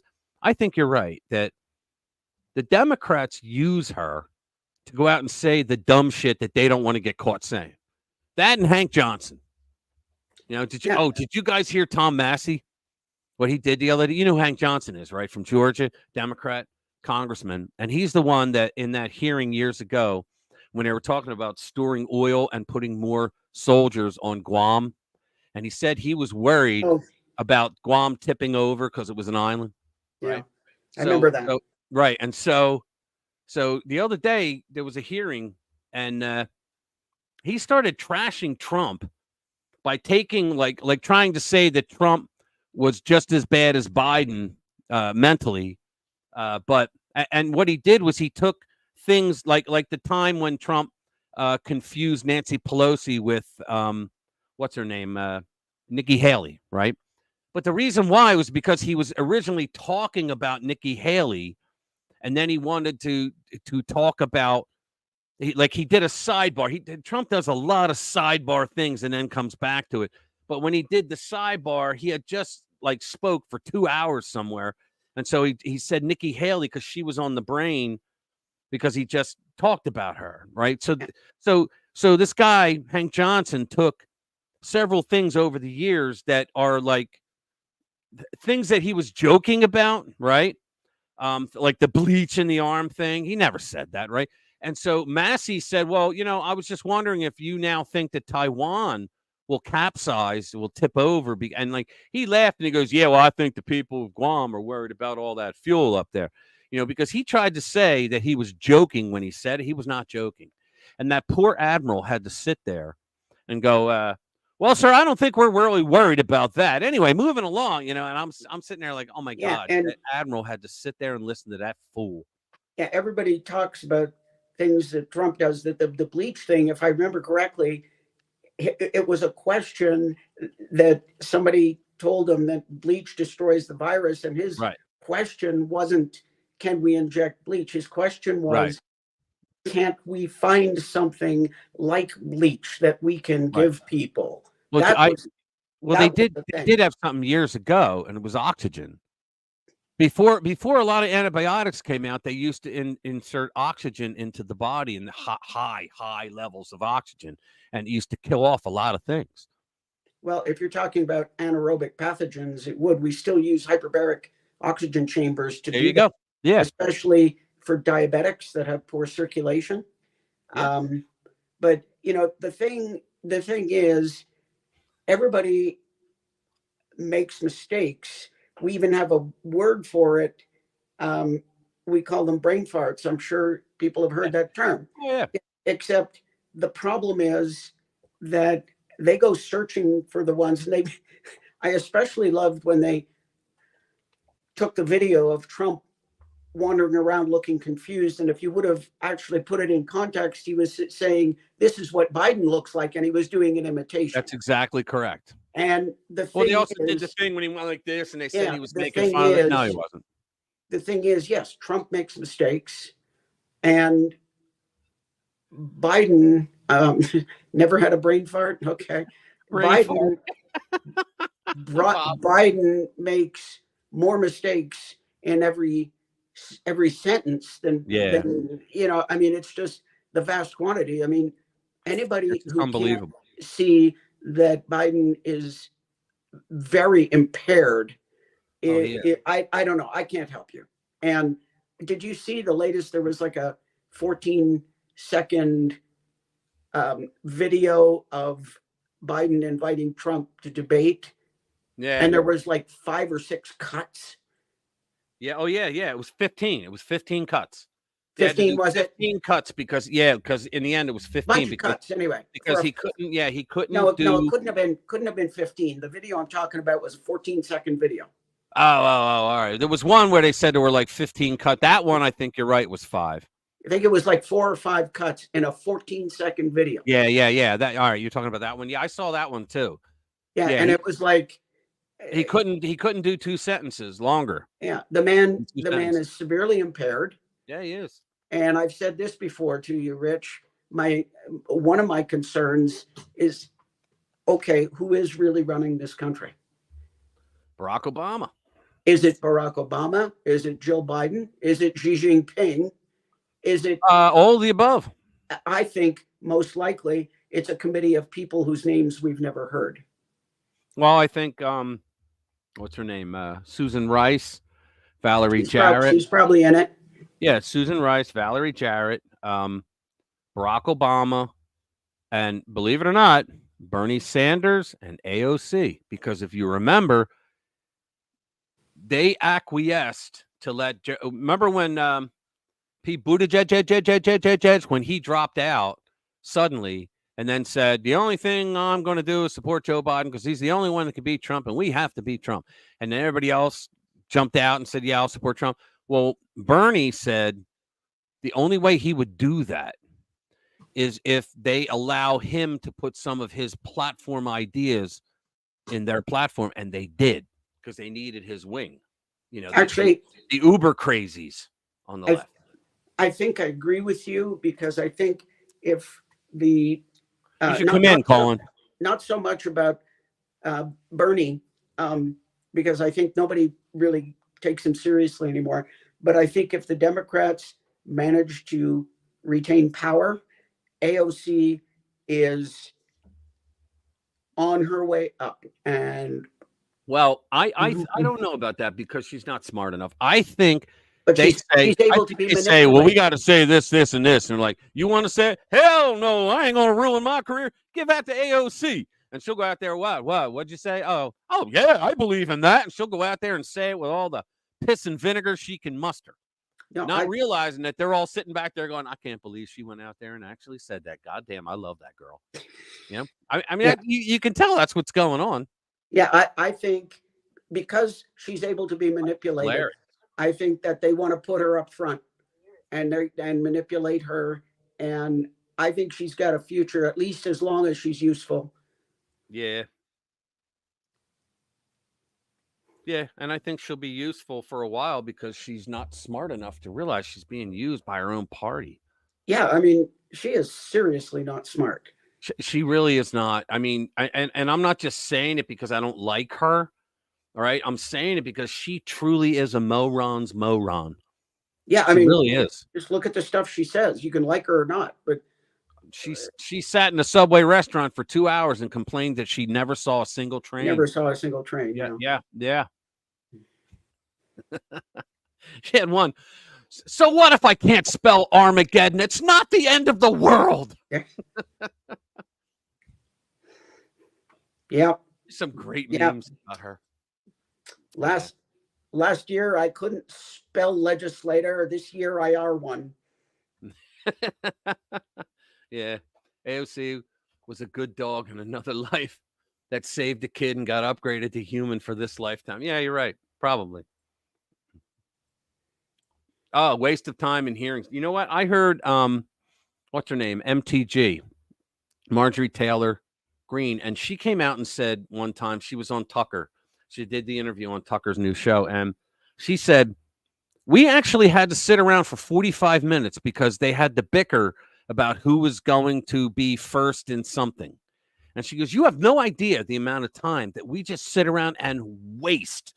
She goes, when you get a room of 20 people on a committee, she said, multiply that by their salary. She goes, and figure how much time is wasted per hour. She said, it's unbelievable. And she wants to get shit done, and she can't stand having to put up with that. Yeah. I don't blame her. It's the egos. The egos. Yeah. Okay, it's getting late over here. I think I'm going to shut down. All right. I don't know how much longer you want to go, but I appreciate you coming. Yeah, no, glad to be here. We haven't exchanged any emails all week. Yeah, I know. I've been so busy with work. You know, me too. I've been up to my ears. Oh, yeah. But I've been so busy. So yeah, we'll chat with you, and I'll likely be here next week. I hopefully will not have another family incident. Yeah. And other than that, this is me signing off. Everybody have a good weekend, and be safe out there. Yeah. Memorial Day weekend. Be good. See you next week, Rich. See you. Thank you, Dr. Jane. Colin, are you coming in? I'm going to give him that. Give him the code. Hang on. Let me give him the code.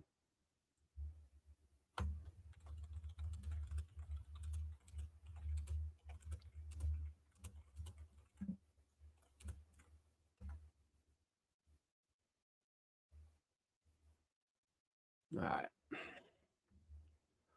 I just IM'd it to you. Let's see if I can go back and read some of the crap that I didn't read earlier. Let's see. Never before seen memo. Oh, yeah, there we go.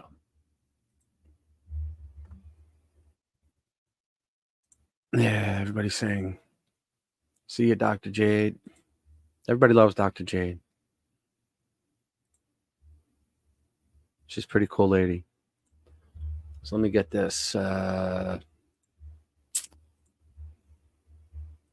we go. Never before seen memo reveals secret Obama era program that blows up the stated reason behind the Biden regime's fascist raid on Trump's Mar-a-Lago home. Okay. We just read that. As Gateway Pundit readers know, the regime authorized the unwarranted storming of a Mar-a-Lago supposedly because Trump had taken classified documents from the White House and was refusing to hand them over, which was a total bullshit lie. They completely made that up. They were even willing to assassinate the 45th president to obtain the materials. That's that part's unbelievable. But America First Legal has exposed the regime's claim as a lie. They released the Department of Defense memo on Thursday from the White House unveiling that the DOD has been operating and maintaining the information resources and information systems provided to the president, vice president, and executive office of the president. As the Gateway Pundit reported back in January, America First Legal filed a Freedom of Information Act request to obtain the secretive memo. They probably had to sue them for it. The White House created and very likely maintains information technology that enforces Obama's executive order so presidents can store their records on DOD servers without them getting exposed. Ain't that something? According to America First Legal, the Biden regime has preserved and retained all EOP records on its servers. Thus, it almost certainly has most, if not all, of Trump's classified documents. That's just unbelievable.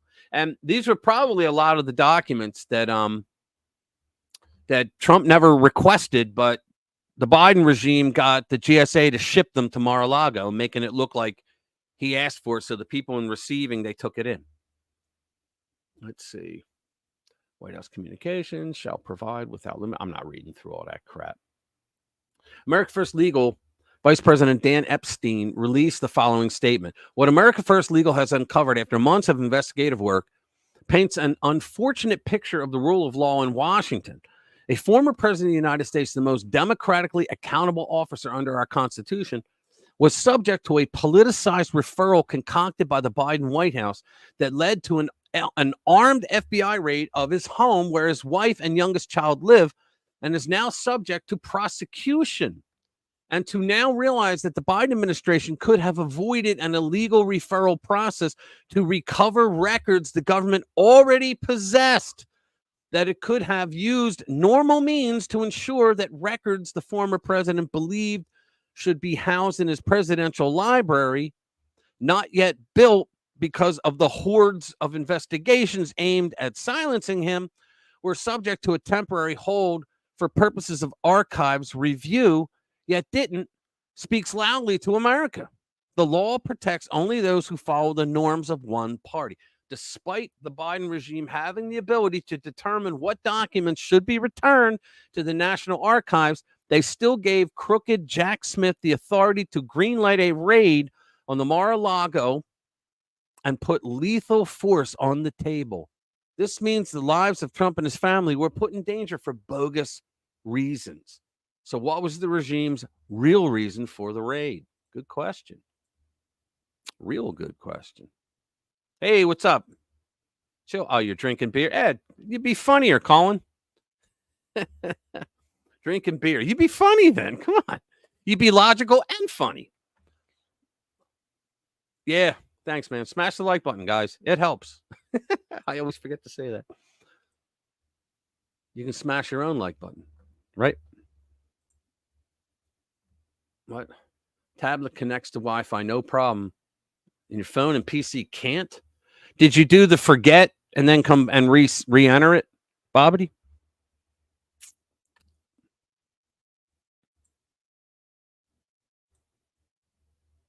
The drone's buzzing around while they discussed false eyelashes. Bloody ridiculous. Yeah, I know. Isn't that funny? Called her baby girl.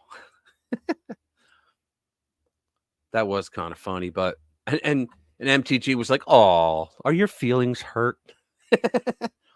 It's AOC.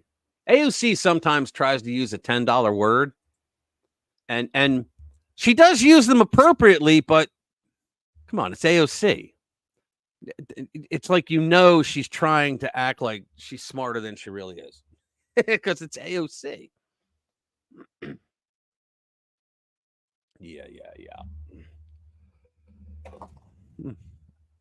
I am knocking things over on my desk. Let's see if we got something else. What do you say? My ISP was doing some updates or some such. I think the different higher bands work fine on the newer tablet, but the lower ones aren't. Did they go up to 5G is what it was? Because there's like 3 levels of 5G, I know. I have like the lowest one. I know Verizon says, you pay for a gigabyte of speed and you never get a gigabyte. The only time you get a gigabyte is when you go on their speed test. Every other speed test, you get like 400 or 500 megabytes. Yeah, that could be a problem, but you should be able to call your phone company and they'll help you walk through that. It's a setting. It's a setting that you go into. In fact, they gave it to me and I put, but I probably don't have the same ISP as you, but there's a setting in your router that you can go in and it will like, in other words, what's happening is if they didn't replace the router, but they replaced the software to it to upgrade it, it could be, it's a blinding effect. It's called blinding. It's when you have so much bandwidth going to a router that can't handle it, that it just blinds and you can't get anything. That might be it, but I don't know. That happened to me, and they had to bring in new routers for my house. But yeah, there's a setting in that you probably have to change. Just call them and tell them what's going on. Tell them, you guys just updated, but now my PC, yada yada, it's not working. Yeah, it could just be California too. I mean, you guys are used to blackouts and rolling things like that, right? Such a shame, man. California. Let's see what else is out there. Any funny shit? Trump sends cease and desist.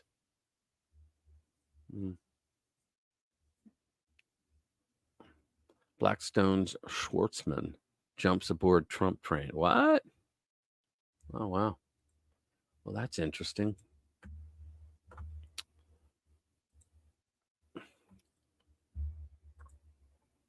Regarding those documents, who knew what Trump had and what was sent to him? Well, Colin, we can actually have a discussion if you would come in the fucking channel, if you come on screen. But no, what happened was we know that the Biden administration got the GSA to send pallets of documents that he never asked for, and they shipped them, making it appear to the receivers at Mar-a-Lago that Trump asked for them. And that's the document that Jack Smith redacted out of a bunch of other documents. That one document proved who actually approved and sent those documents, and it wasn't Donald Trump. Trump's name was not on it at all. And that's why Eileen Cannon should get an award, the judge in that documents case, because, and as a matter of fact, because of that, and that, and the fact that he lied, he admitted that his team lied to the court about documents. Unbelievable. So Jack Smith's own negligence and going against the rules at all costs to win screwed his case. So now the case is in it's indefinitely postponed because she has to figure out what to do with these people. I mean, you have the Biden administration sending documents to intentionally allow the FBI to come in, and they know what the skids look like, and they go right to those documents. Go, oh, look at this. He's not supposed to have this. I mean, that's bullshit. And that's what they did. And Eileen Cannon, the judge, she didn't like it. A lot of people say, oh, she has to be recused. It's always with this fucking recusal with the left. If they do something that you don't like, right? Well, Eileen Cannon is not giving Trump special favors. She's just not railroading him like Mershon and Engeron and others. That woman who postponed hers, Chucknick or whatever the hell her name was. Yeah, we lied. People died. Whoops. Exactly. So helpful by bringing their own document. Yeah, they brought their own, man. Yeah, the recusal crats, if I could frickin' talk. Remember before COVID, we were asking about the 5G then. The question is, yeah, you know what? I watched guys' YouTube videos of guys. Oh, there he is. Hey, sir. How the hell are you? How you been? I had to jump through several hoops to get to the into StreamYard or whatever, the streaming some shit. Yeah. But I made it. Good. How you been? Man, I've been good. I'm down at I'll turn it around, and if you can see that, I was waiting on the sunset. I usually take sunset photos in the afternoon. Oh, do you? All right. Yeah. And have a cold beer. Finish my beer, waiting on the sunset. Oh shit! It's 8:30 and it's still light out. 7:23 here. Oh yeah, you're back. Yeah, I'm in Alabama on the coast. Alabama. Yeah, we had Leanne was on earlier. You heard what happened to her? She tell you? No, what happened? She got in the mail. She got a voter registration form. Oh shit! Well, wait to hear this. It gets good. Okay, she got a voter registration form sent in her name to her business address. Really? Right, from the Atlanta, Georgia election center. Really? Yeah, And I love. I'm like, what? We had Mark Davis on and everything. That's right. Yeah, he was explaining a whole bunch of stuff. Yeah. And so right there's like a couple of laws that look like they were broken because well, see, the only thing I thought was that the Democrats use the NVRA, National Voter Registration Act. There's rules in there, among other things, that force all 50 secretaries of state that they got to keep certain types of people on the rolls for 2 years or so before they can purge them. And that's dead people and people who moved out of the state. In other words, people who would never know they just voted in an election, right? And so what they do is they take their voter rolls, right? And then they match the name and address up to the USPS to see if they moved out of the state, right? And didn't tell the state yet. So then they got a voter. Then they do the same voter roll, the state voter roll, and they match it against the Social Security database, which they can do. And it tells them whether they died. No more money coming in, no marking or deceased, now they got a voter. So this is how they get 10,000 voters or more every friggin' 4 years, right? So this is what they were doing, right? So I think that what happened to Leanne was they sent this to her business address because you're not allowed to use a business address to register to vote. So they sent it to her business address, and I think if they received return to sender or they didn't receive anything, right? I think they would say, okay, we can use that address now in Georgia and say the person just moved here and they want to register in Georgia to vote, but here's their old address. That's what I think. That's what I think it's part of. Because there's no other reason I can think of why one state would send a voter registration form to someone in another state who still lives in that other state. Well, if you have a tractor trailer, you go from New York to Pennsylvania. That's how you do that in the middle of the night. 55,000 ballots you're talking about, right? Yeah, I remember that. That's right. I saw photos when I was writing stories about that shit in Pennsylvania. They showed photos of the tractor trailers that had all those in them, and on the floor, like it was empty, right? But on the floor, there were ballots left there that they just said, we're not picking them up. They were like trash, but they were ballots. They fall out of the bags. So yeah, and so people and they were in the truck, the back of the truck on the floor, and then you could see a trail of them falling out the back. So they went down and picked up every single one, and it was one vote, one thing circled: Joe Biden. Every one of them. Yeah. Joe Biden. It was a straight ticket. Yeah, it was Xerox, and that's what they did, man. Oh yeah, Joe Biden. And the sad part about it is, what did he say about Barack today? The guy doesn't even know where he is. At the diaspora comment that he made. Did you see that? No. What did he say? Oh, at the conference or whatever it was at yesterday. Bill Clinton showed up with Hillary and Barack showed up with Michelle, and Joe Biden's mumbling and bumbling and fumbling as he walks around the room. And he said, he was talking about, basically, he was speaking to the Kenyan congregation is what it was. And he's talking about, best way to put it, he said, oh yeah, in the African diaspora, or basically, all the Africans that have moved out of the continent over the 1,000 years, moved all over the country, all over the world. This dumbass comes out and says, well, and we had one more, and he just left, Barack. Oh, yeah, he said it. And then the crowd got completely quiet. Nobody said a word. It was like, and then they all start laughing. Ha, ha, ha, ha, ha. And then a little while later, they said that Barack just kind of slipped out the back. because They didn't want to be associated with it. hell no, because basically what he's telling him is that an African of the continent, is the president of the United States, and he left the continent. Well, here let me say that on the whole birther thing, okay? I heard Nana Sarah. Nana Sarah was his grandmother on his father's side.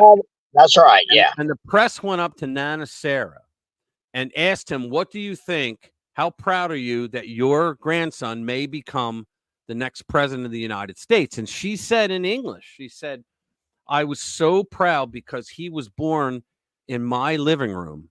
Yep. And we he lived here for a while, and all the press was like, "Oh, close it up, let's go, run like hell," right? And so no more questions, no more questions. That's when the Obama people, the campaign, got to her and said, "Don't say anything else." Now, people were talking about, the birther movement and all that, but his mother was an American citizen when he was born in Kenya. You could be born in another country, and if your mother or father, it usually had to be both, but now because single parent families are big now. So now if your mother, you have one parent who's an American citizen, you're an American citizen. This is how Ted Cruz, he was born in Canada, but his mother was from Delaware, right? Yep. John McCain, he was born in Panama. His parents, obviously his father, was an American citizen. Now, Marco Rubio should be shipped back to Cuba, even though I like Marco. But both his parents, neither of his parents, when he was born, they were not citizens. They were nationals at the time. They were not, neither one. He is not a citizen, but he's a member of the Senate. That is the truth. Mm-hmm. Yeah. Lolo Saturo. Yeah. Nikki Haley was one of them too, wasn't she? Her parents weren't. She was what? They were nationals. Nikki Haley was what? I think. Wasn't Nikki Haley? Aren't her parents? They weren't citizens either at the time. And neither were Kamala Harris's. They weren't either. Yeah. They were Canadian. Well, the one was Indian, the other one, well, they both went up. They were both professors and they lived in Canada. But they were not, when she was born here, they were not citizens. Neither one. They weren't. He was Jamaican, wasn't he? Jamaican, and mom was Indian or something. The other one's an Indian, but they were not U.S. citizens when she was born here. So so think about that.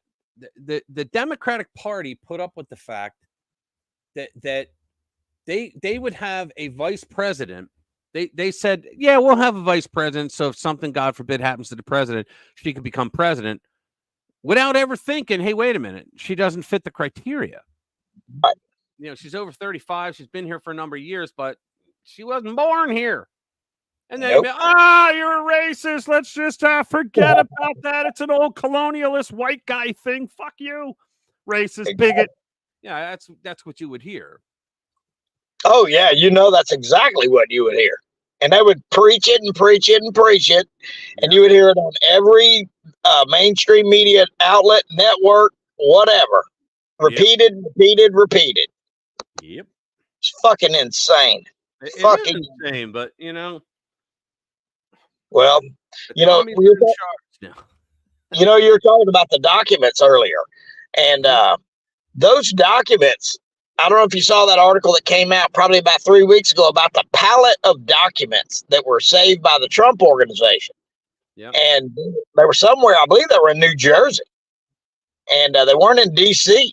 They were what? Trump had documents in New Jersey? They were stored somewhere and they were on pallets and they needed to be moved. I think it was a National Archives warehouse or storage facility or something. And they basically told him, look, you've got to get these documents and get them moved. And as soon as he moved those fucking documents, they got moved to Mar-a-Lago. That's when all the shit started. Well, because from what I understand, the GSA had sent documents down to Mar-a-Lago that he didn't request be delivered there. The ones. That's the ones. Okay. It was the GSA, not it. Oh, you got a problem with your buffer. Emma. Yeah. Now those were documents. Okay, those were documents that were stored on pallets. I mean, you know, the president or whatever, that's probably fucking half a library full of documents. They record everything that goes on every day, all day long. And they had a bunch of documents, and they said, look, these have got to be moved. And when they got moved, well, thing of it is I think it was Eileen Cannon that made the comment, or made a comment with regards to a bunch of documents, was if you had the documents in storage, why didn't you look at them before you sent them to him? And Jack Smith, you know, and Jack Smith's like, well, you know, we want that redacted. We don't want anybody to know that we knew those documents were there. She unredacted that main document that pointed out that GSA was ordered by the White House through Jack Smith. He made the mention, and they ordered GSA to ship them down to Mar-a-Lago. The whole goddamn thing was set up. Yeah. So they knew the pallets too. They knew what the pallets looked like, so they could go right in and point to them. It was a goddamn setup. Sure. And and you know, and then they already had the I don't even know what they call that, the top sheet of paper that they were going to put on each document. Those were already completed. They were already filled out, so they knew what was there. And when they got down there and they cover sheets for all the documents and spread them out all over the floor, they were already filled out. I know. It's crazy, man. I mean, this man has to put up with, and he's putting up with it. I mean, he's putting up with it. But all the cases are falling apart. Now that one is it's held indefinitely. Yeah, and I don't then think you have that. Fani Willis. The one Mershon's case with Alvin Bragg, they just both the prosecution and the defense just rested. Yeah, we still don't know the goddamn charge. What was the crime? They never mentioned the crime. There's not one. I mean, no, but you gotta mention the goddamn crime if you're going to rest your case. Oh yeah, you're right. Yeah, the prosecution never mentioned the crime. Why are we in court? That's the question. Yeah. Why are we here? But Mershon, I honestly do believe Mershon is that he is working with the prosecution for a conviction. I there's no doubt. He just said the other day they were going to call. Well, he wanted to know if the prosecution was going to call Alan Weisselberg, who was the CFO of the company for 40 years, and they were like, "Oh no, Your Honor." You know why they didn't call Weisselberg? Because he'd have busted their ass. On who? Michael Cohen. Right. You know how much shit that he probably has on Michael Cohen, their star witness? So they were like, oh, no, we're not going to call him. Not going to call him. And so the judge actually said, when they said, no, we're not going to call him, the judge actually said to the prosecutor that day, no, I really think you should call him. What the fuck, Your Honor? Whose side are you on here? Are you neutral or are you taking sides? Yeah, your job is to sit there and be quiet. It's unbelievable. Oh yeah. So I mean, then you know, you had a Federal Elections Commission official who wanted to come in and testify that Trump violated no federal election laws. Mershon would not allow him to testify. Why? He allowed Stormy Daniels, the whore. He allowed her. He allowed her to testify, which she had no relevant information. None. Oh no. She's talking about positions and all kinds of other shit. All kinds of shit. But did you see where the one prosecutor where she was building up to Stormy, and Stormy didn't realize she was being set up, because she said to her, she said, I understand that you are not only an adult film actress, but you also are a writer for scripts. And she said, yes, I have. She goes, you've written a number of movies, the scripts for movies. She said, yes. She goes, how many? She said, 150. And she goes, do you think you're a good writer? She goes, I'm very proud of the stories that I've written, the scripts that I've written for the movies in the adult film industry. She goes, oh, okay. So let me get this right. She goes, so you have an expertise now at making up stories about adults who never had sex.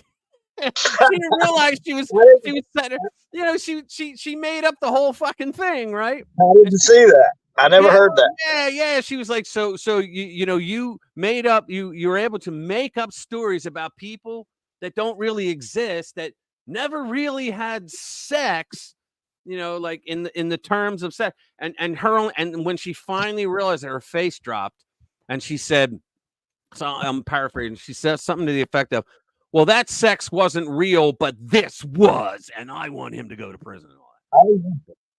So she wants him to go to prison because in How her many words, fucking different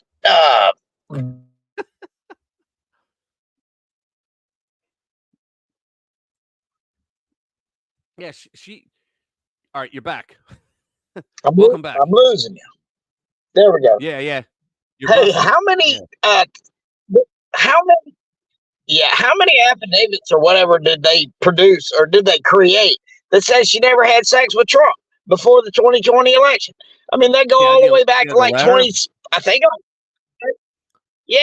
No, there's different conversations, emails, all kinds of shit. Well, first of all, here's the thing, it's not illegal to have an NDA. They're done all the time. It's perfectly legal. It's also not legal. It's also not. Yeah, it's also not illegal to create an NDA to stop someone from talking about having sex with you. It's not, right? And Trump was not involved. Think about this. It was Cohen. Cohen actually took out an equity loan on his home to make that payment.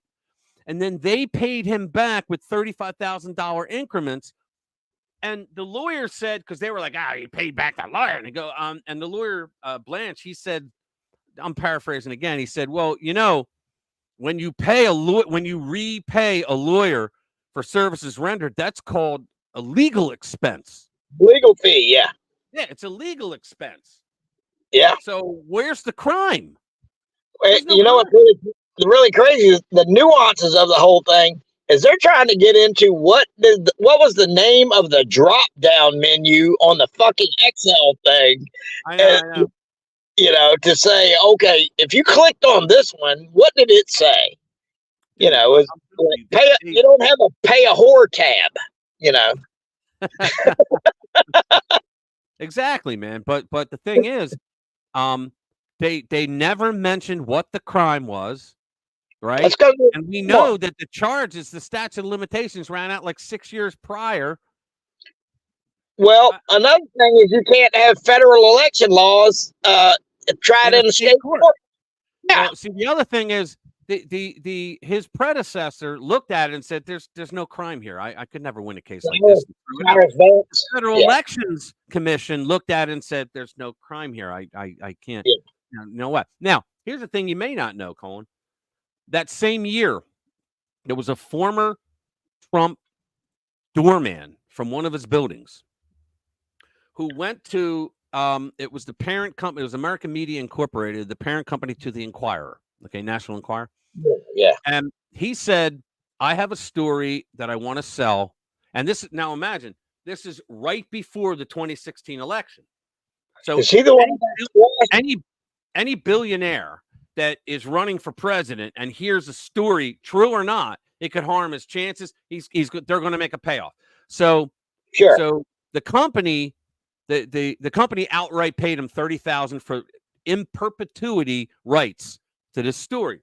But then they went and vetted it, and the guy got $30,000.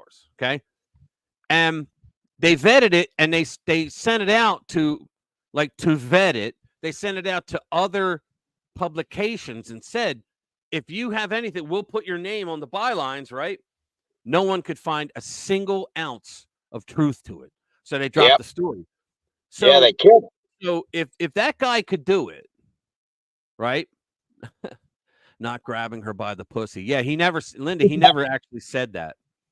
Yeah, Trump never actually said that. What he said, he was giving a lesson in what fame does to people, and he said you can grab her by the pussy and she'll allow it.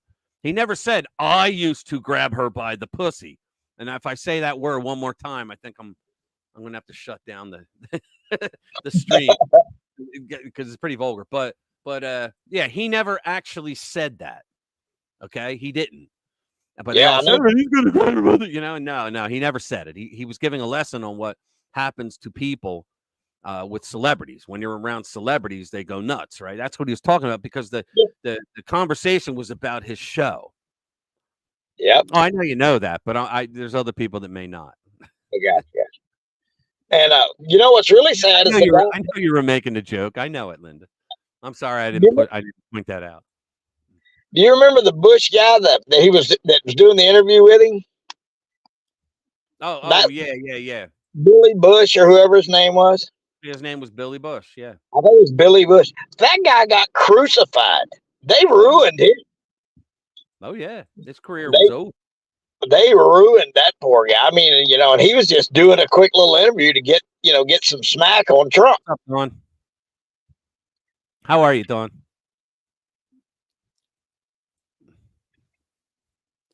Dawn's from Australia, right? Like Linda. I think the both of them are from Australia. I hear you, down under. Yeah. Yes, but all these cases are being being thwarted because they picked the dumbest effing prosecutors they could possibly pick. Think about it, Fonnie Willis. And Fonnie Willis, think about this. She has a serious problem. Mark was talking about it. We had talked about this a couple weeks ago, he and I. But in Georgia, when a case comes up on election law, there is an elections board, okay, that has to read the case and go around and vote on it if they're, number one, A, going to prosecute, if they think it's prosecutable, and B, which prosecutor, which county will get it, what DA will get the case. Well, it never went through there. Fonnie Willis just ran in and grabbed the case because she had the person probably who filed it file it just for her. So she ran in there and just grabbed the case, avoided that board, right? That board is there for a legal reason, because if a DA, which she did, just ran up and grabbed the case and ran with it, and what if all these violations happened, which they have, right? Yeah. Well, then lawsuits, massive. So the judge is ruling now. He's trying to come up with a ruling now on if the whole thing should be thrown out because she violated that state law. And she wrote this long ass letter basically saying that everyone else in the state of Georgia is on the take. They're all corrupt. The Republicans are all taking money from Trump and all these other people, right? And the other, meaning Democrats, they're all corrupt. I was the only one that could get Trump. It doesn't matter. Who gives a shit? You broke the law. You know, you didn't follow the procedure. You broke the law. And so she's up for massive multi-million-dollar lawsuits,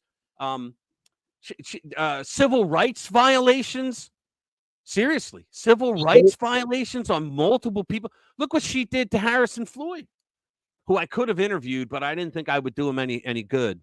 So I moved them to somebody else, or suggested somebody else. Yeah. I wish I would have done that interview though, because I would have pushed it everywhere. But I just thought, because I have a lot of respect for the guy. The guy's a black Trump supporter that was one of the Fulton 19. Yeah, okay? I know. And he's the guy in Atlanta who was he started black votes for Trump, which the guy I was writing for at the time, David Harris Jr. This is an interesting sidebar story. David Harris Jr., I was writing for him. He's a black Christian conservative, mega Trump supporter, right? He's now on Newsmax, right? He's got a show on Newsmax. But I saw him earlier. What's that? I saw him earlier, though. He's on the show. And I was supposed to write for him, but then he asked me to write for him for his show. And I said, yeah, I'll do it, right? But what happened was I think the union got in and said, no, we have union writers. You can't do that. So, got screwed. But that's all right. But here, check it out. So David was down with Trump on the stage with Harrison Floyd, and they were kicking off the black votes for Trump that day. And while David was on stage with President Trump, right, because Trump loved him, right? Trump invited him to the White House over a dozen times, right? So remember the whistleblower, not whistleblower, Eric Charmella?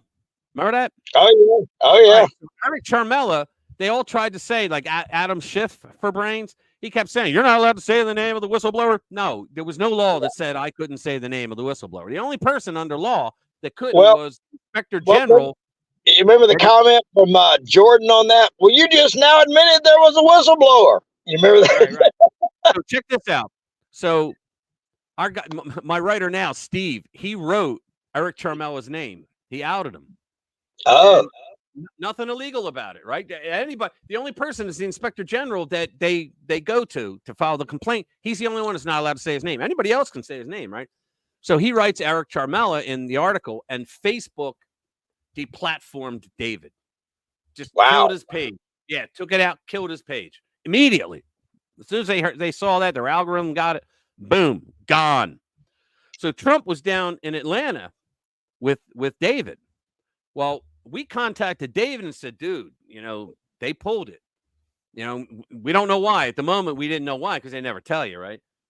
Somebody from the White House contacted Facebook. Now, I can't prove this, but somebody from the White House, because Trump was on stage.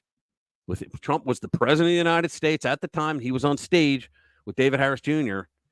And within, I think, 4 hours, the page was back up. They've never done that before. When they deplatform you, you never come back. No, yeah. And so, and that was back then. Facebook was the model for making money. David had over 2 million followers on his page. So you post your stories there. Out of that, you got, thousands of people are going to read that story. They go on your website. The ads are there. That's how you make money. And in the end, what they did is they kept his page up, but they killed his feed by like 95%. That's what they're doing to me right now. I'm cut like 95%. Yeah, only 5% of my people can see the ads or can see the links. It's unreal. Believe it or not, I had a lot of people leave because I posted something today, and I'm not even sure what the hell it was. And they hit me with something on my post today that said that I was basically spreading misinformation. No, it wasn't even misinformation. It was like that I was an imposter on somebody else's, pushing out someone else's data. And I was like, what the hell is this? Well, you know what happens to me all the time when I put a YouTube video out, I would go to push it on Google Ads, right, to promote it. And if it was a video showing what a moron Joe Biden was, they would reject my application, saying that it falls under an election commercial, a campaign commercial. And I would write back to them in the appeal and say, I have no idea. Like, I'm not being paid by anybody. I have no idea who runs the campaign. What are you doing? And they appeal denied instantly. We have reviewed your appeal. Like I clicked the submit button, appeal denied. We have reviewed your appeal and have decided that our decision was right. I'm like, how could you do that in like a nanosecond, you bastard? But it's all a load of crap. Yeah, it's like the guy. Remember on the X before the Matt Taibbi and all the rest of the guys went in there and took all the old Twitter files and exposed all the Twitter files. Well, now they're finding out today, and I think it was on Zero Hedge, or maybe it was on Zero Hedge. I think it was a top article today.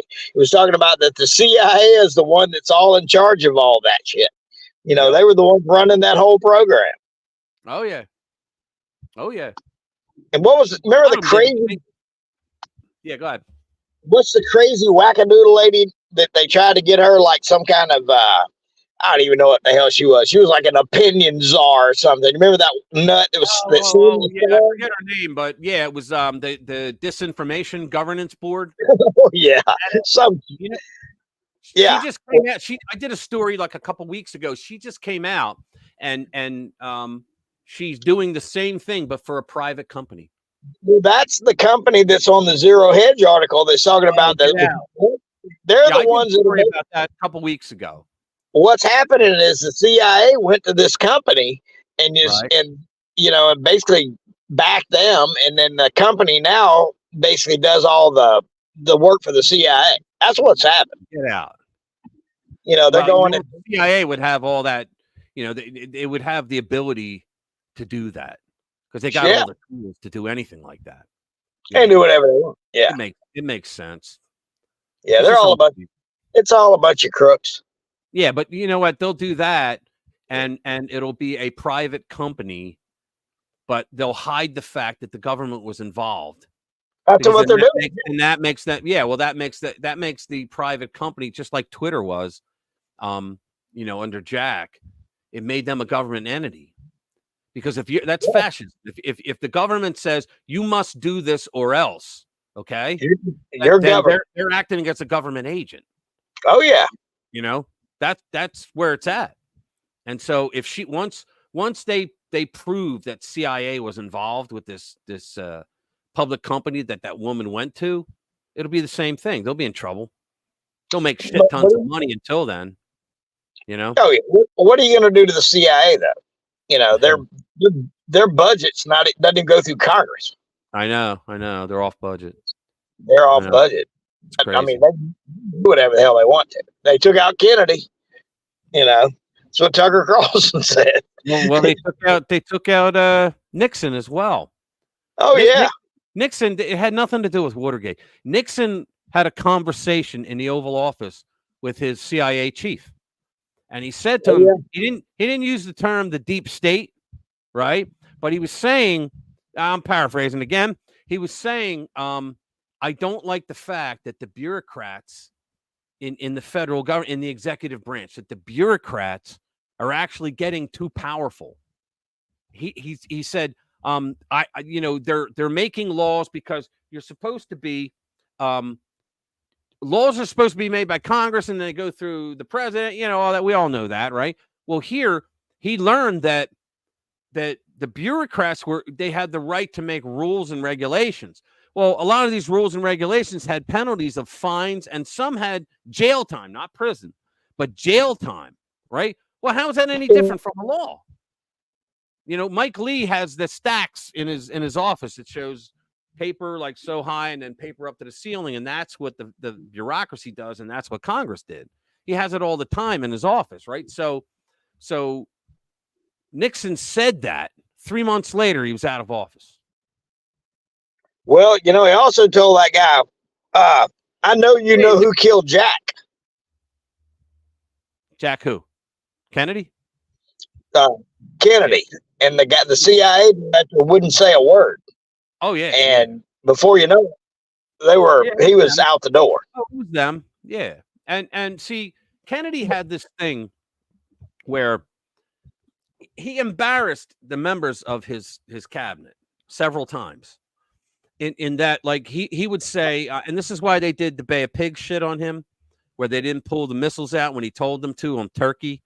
All right. He told them, get the missiles out of Turkey. They said, okay. And they never did because they were pissed at him at the things he would do. He would embarrass them in cabinet meetings. Like, for example, I always use this example because it's the one I was told in college when I was there in political science.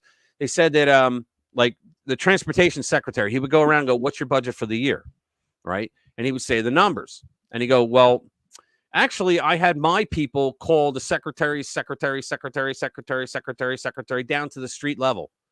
And we got all their budgets all the way up. And we add them all up throughout the whole United States. It only comes to this. Where are you getting that number? That's way over what the actual numbers are. And these cabinet members didn't like that, even though he was president. They didn't like it. So they would do things to fuck with him. And that was one of them where he would then contact Russia and said, you've got missiles 90 miles off my coast. And whoever it was it Brezhnev? Was it Brezhnev or before him? Well, they said, well, you've got them 75 miles off mine. Khrushchev. They said, you've got them 75 miles off mine in Turkey. And he goes, no, that's not true. I told my people to get them out of there. And he goes, well, they're still there. And he called some people and found out, yeah, they're still there. He was pissed. Yeah, he's pissed. Yeah, but so I could see the CIA not liking him, Well, you got to think about this too. And one thing, a lot of people never put this together. All of the people that became presidents prior to John F. Kennedy, Ronald Reagan, and Donald Trump, they all required money, outside money, to fund their campaigns. And Kennedy's old man funded his campaign. He's rich. Right. Ronald Reagan. What's that? Trump funded his own. That's right. And so did Ronald Reagan. Ronald Reagan, most of Reagan's campaign was funded by Ronald Reagan. Right. And the problem, what happens is those guys, you know, if we don't need your money, you can't tell me what to do. Yeah, I did. That's what really, really, really gets them about people like Trump. You know, that was one of the things that they said about what's the guy's name? Bloomberg. When people were saying that Bloomberg was going to run for president after he was like the mayor of New York City for half a fucking lifetime. Yeah. They were saying, you know, oh, he's gonna run for president and he's gonna fund his campaign because the guy's worth like $40 billion. He's worth a lot of money, yeah. Yeah, and then it was all about, oh, wait a minute. Well, whose side is he gonna be on? Because Bloomberg, remember, at one time he was a Democrat, and then he was a fucking Republican, and then he went out as a fucking independent. He only became a Republican because the Democrats already had a candidate. That's right. Exactly right. Democrat. You know, but to his credit, okay, he kept the crime policies that Rudy had in there. That's right. Exactly. He did a good job maintaining order in the city. Absolutely did, man. Yeah, he did. He maintained order in the city. But you know, when the powers that be want to know who the hell you are, you know, and the powers that be can be, they don't have a fucking party. I mean, you know it as well as I do. If you're running the show, we don't care about parties. We care about you do what we want you to do. And they didn't know where that guy was going to go. And they kind of ushered his ass out. Yep. They kind of slipped him right out the back. And Ronald Reagan, what he had going for him is he had that wit. Because he could make fun of people. Like you were saying, Kennedy made fun of people. Well, Kennedy trashed them. But what Reagan would do is he would do it in like in a speech. He'd make fun of Tip O'Neill, or he'd make fun of what was the guy's name up in Minnesota? Mondale. Mondale. He made fun of Mondale. You know, like, you know, I'm not going to talk about he did those ball busting things during like actual work. Like one time when he came out, because do you remember when the hole in the ozone happened? Oh yeah. Remember that? Well, all the lefties were like, "Oh my God, we're gonna die of sun poisoning," right? And so in fact, you used to be able to go into a Pep Boys or, you know, Auto whatever, and you used to buy a can of Freon for like $5 and had a little hose on it. You just put it in and you press the button and it refilled the Freon. But because of these a-holes with this thing, right? It turns out that now you got to pay. Well, it was $50. I don't know what it is now because I haven't had to do it. But you have to get a mechanic to do it, and they have to be specially licensed to do it, certified, and all that bullshit, right? Fucking $150. So Reagan comes out, right, and he's talking during the speech, and he goes, we took it seriously, and we thought about this ozone layer problem. He said, and so we went to the top scientists that the government has, and we said, well, what if we wanted to come up with a scam and we would kill the ozone layer and only tell Republicans about it? And they would be the only ones to put on the sunscreen and stay inside, and the Democrats would all get skin cancer. How could we do it? And he goes, and they came back at us and told us that it's impossible because the sun refortifies the ozone layer every minute of every day. And if you remember, that hole in the ozone, it actually filled up within 6 months, and you never heard from it again. It was all bullshit. You know what it was? Stanford University came out with that because Reagan was cutting budgets to a lot of colleges and universities because they were doing, like, he was saying, we have like 3 different universities doing the same work, and we're giving money to all 3. Why don't we just give money to one, make them the Pentagon of whatever that department is, and the others will just have to reach out to them. And so Stanford was about to lose their money, and they didn't want to lose their money. I think we lost Colin. Yeah, we lost him because he's moving, he's driving. So we actually lost him. Well, guys, I'm going to call it a night. I've been on 3 hours now, a little tired. I want to appreciate everybody who has come. Love you all. Thanks for being here. I appreciate it. Do me a favor, hit the like button before you leave. If you can, it helps. Let's see how many we got. Yeah, 14. Good. It actually helps. But guys, I appreciate it. You all have a good night. Check out my new videos coming out. See you later, guys. Oh, yeah, man. Thank you guys for being here. You have no idea. It means a lot. All right. Talk to you later, guys. See you.